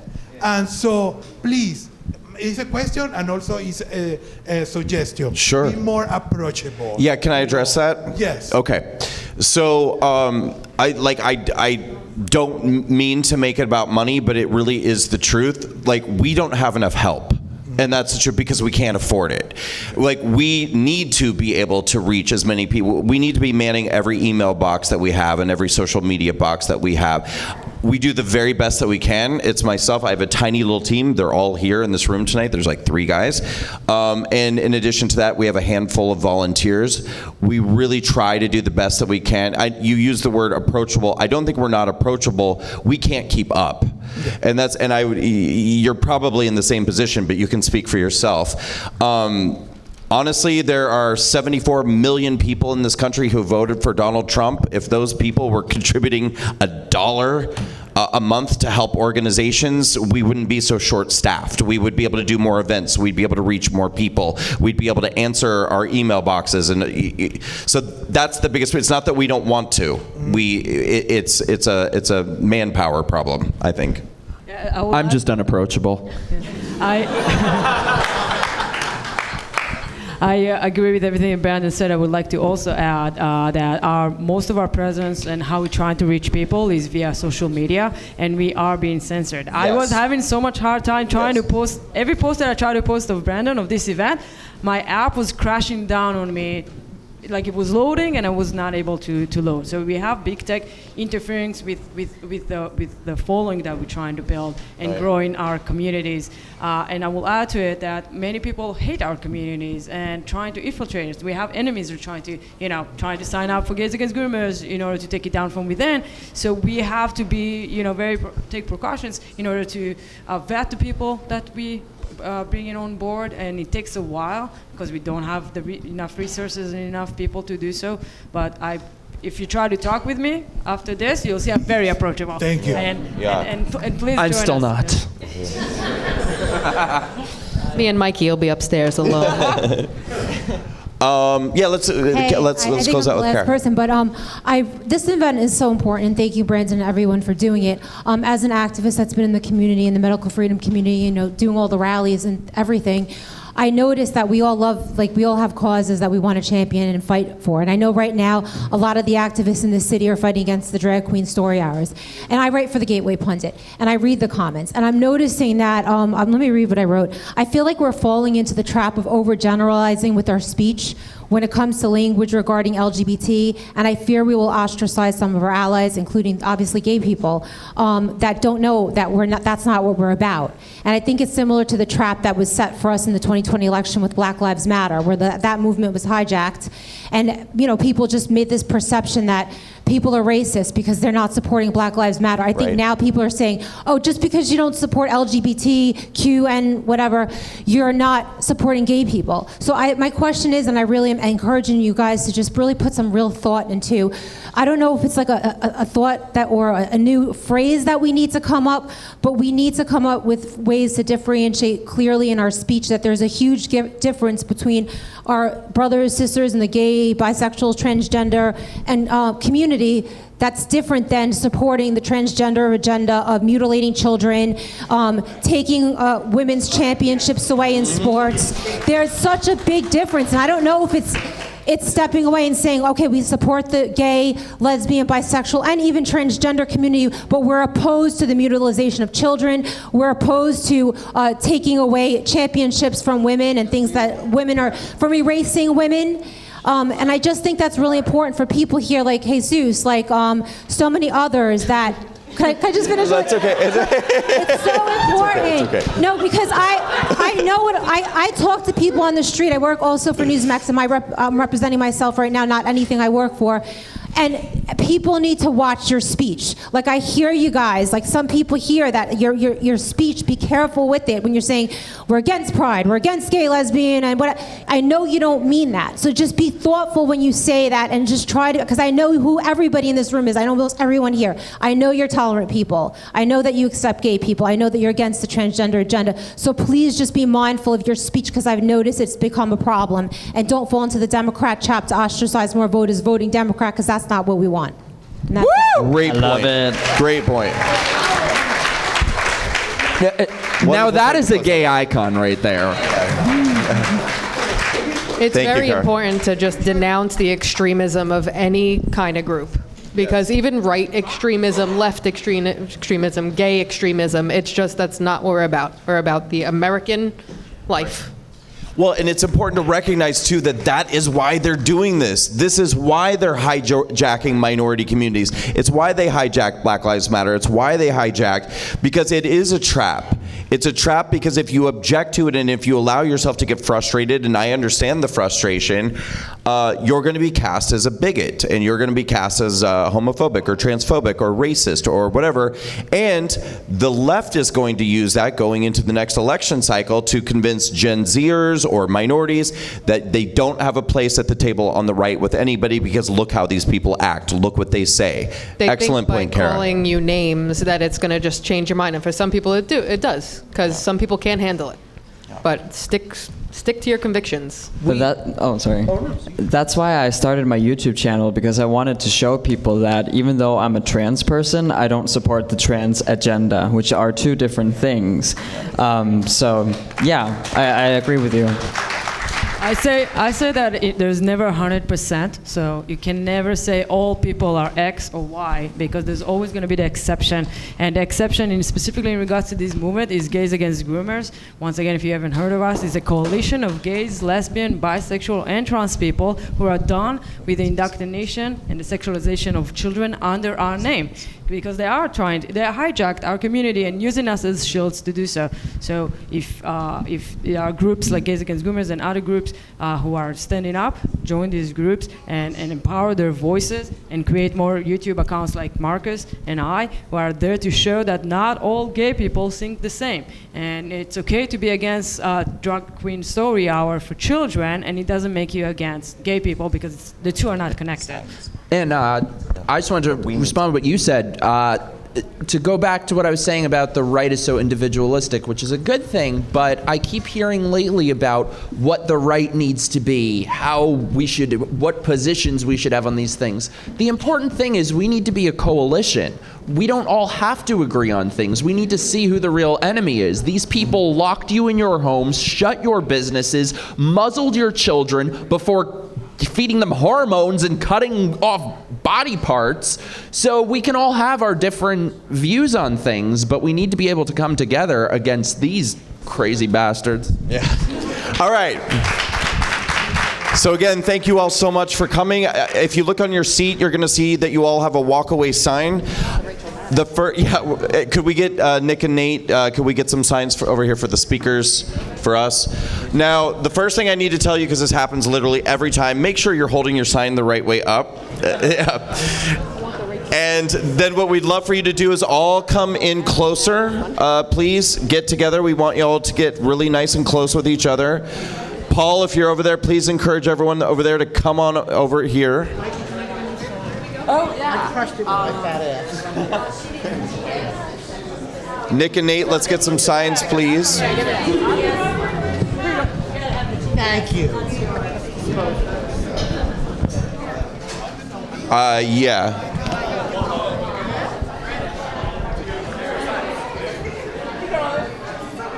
Can you get everyone to come down here? I feel like dignity is not the one for me to hold. Okay. So do me a favor, you guys. Kind of step back where the seats are and just kind of cluster together, nice and tight. Face me. Yep. Yeah, face me. Yeah. But back up a little bit. What? Oh, we're looking at this camera? Oh yeah, we can do that. I was gonna film it myself, but do you know if Luke is filming on that camera?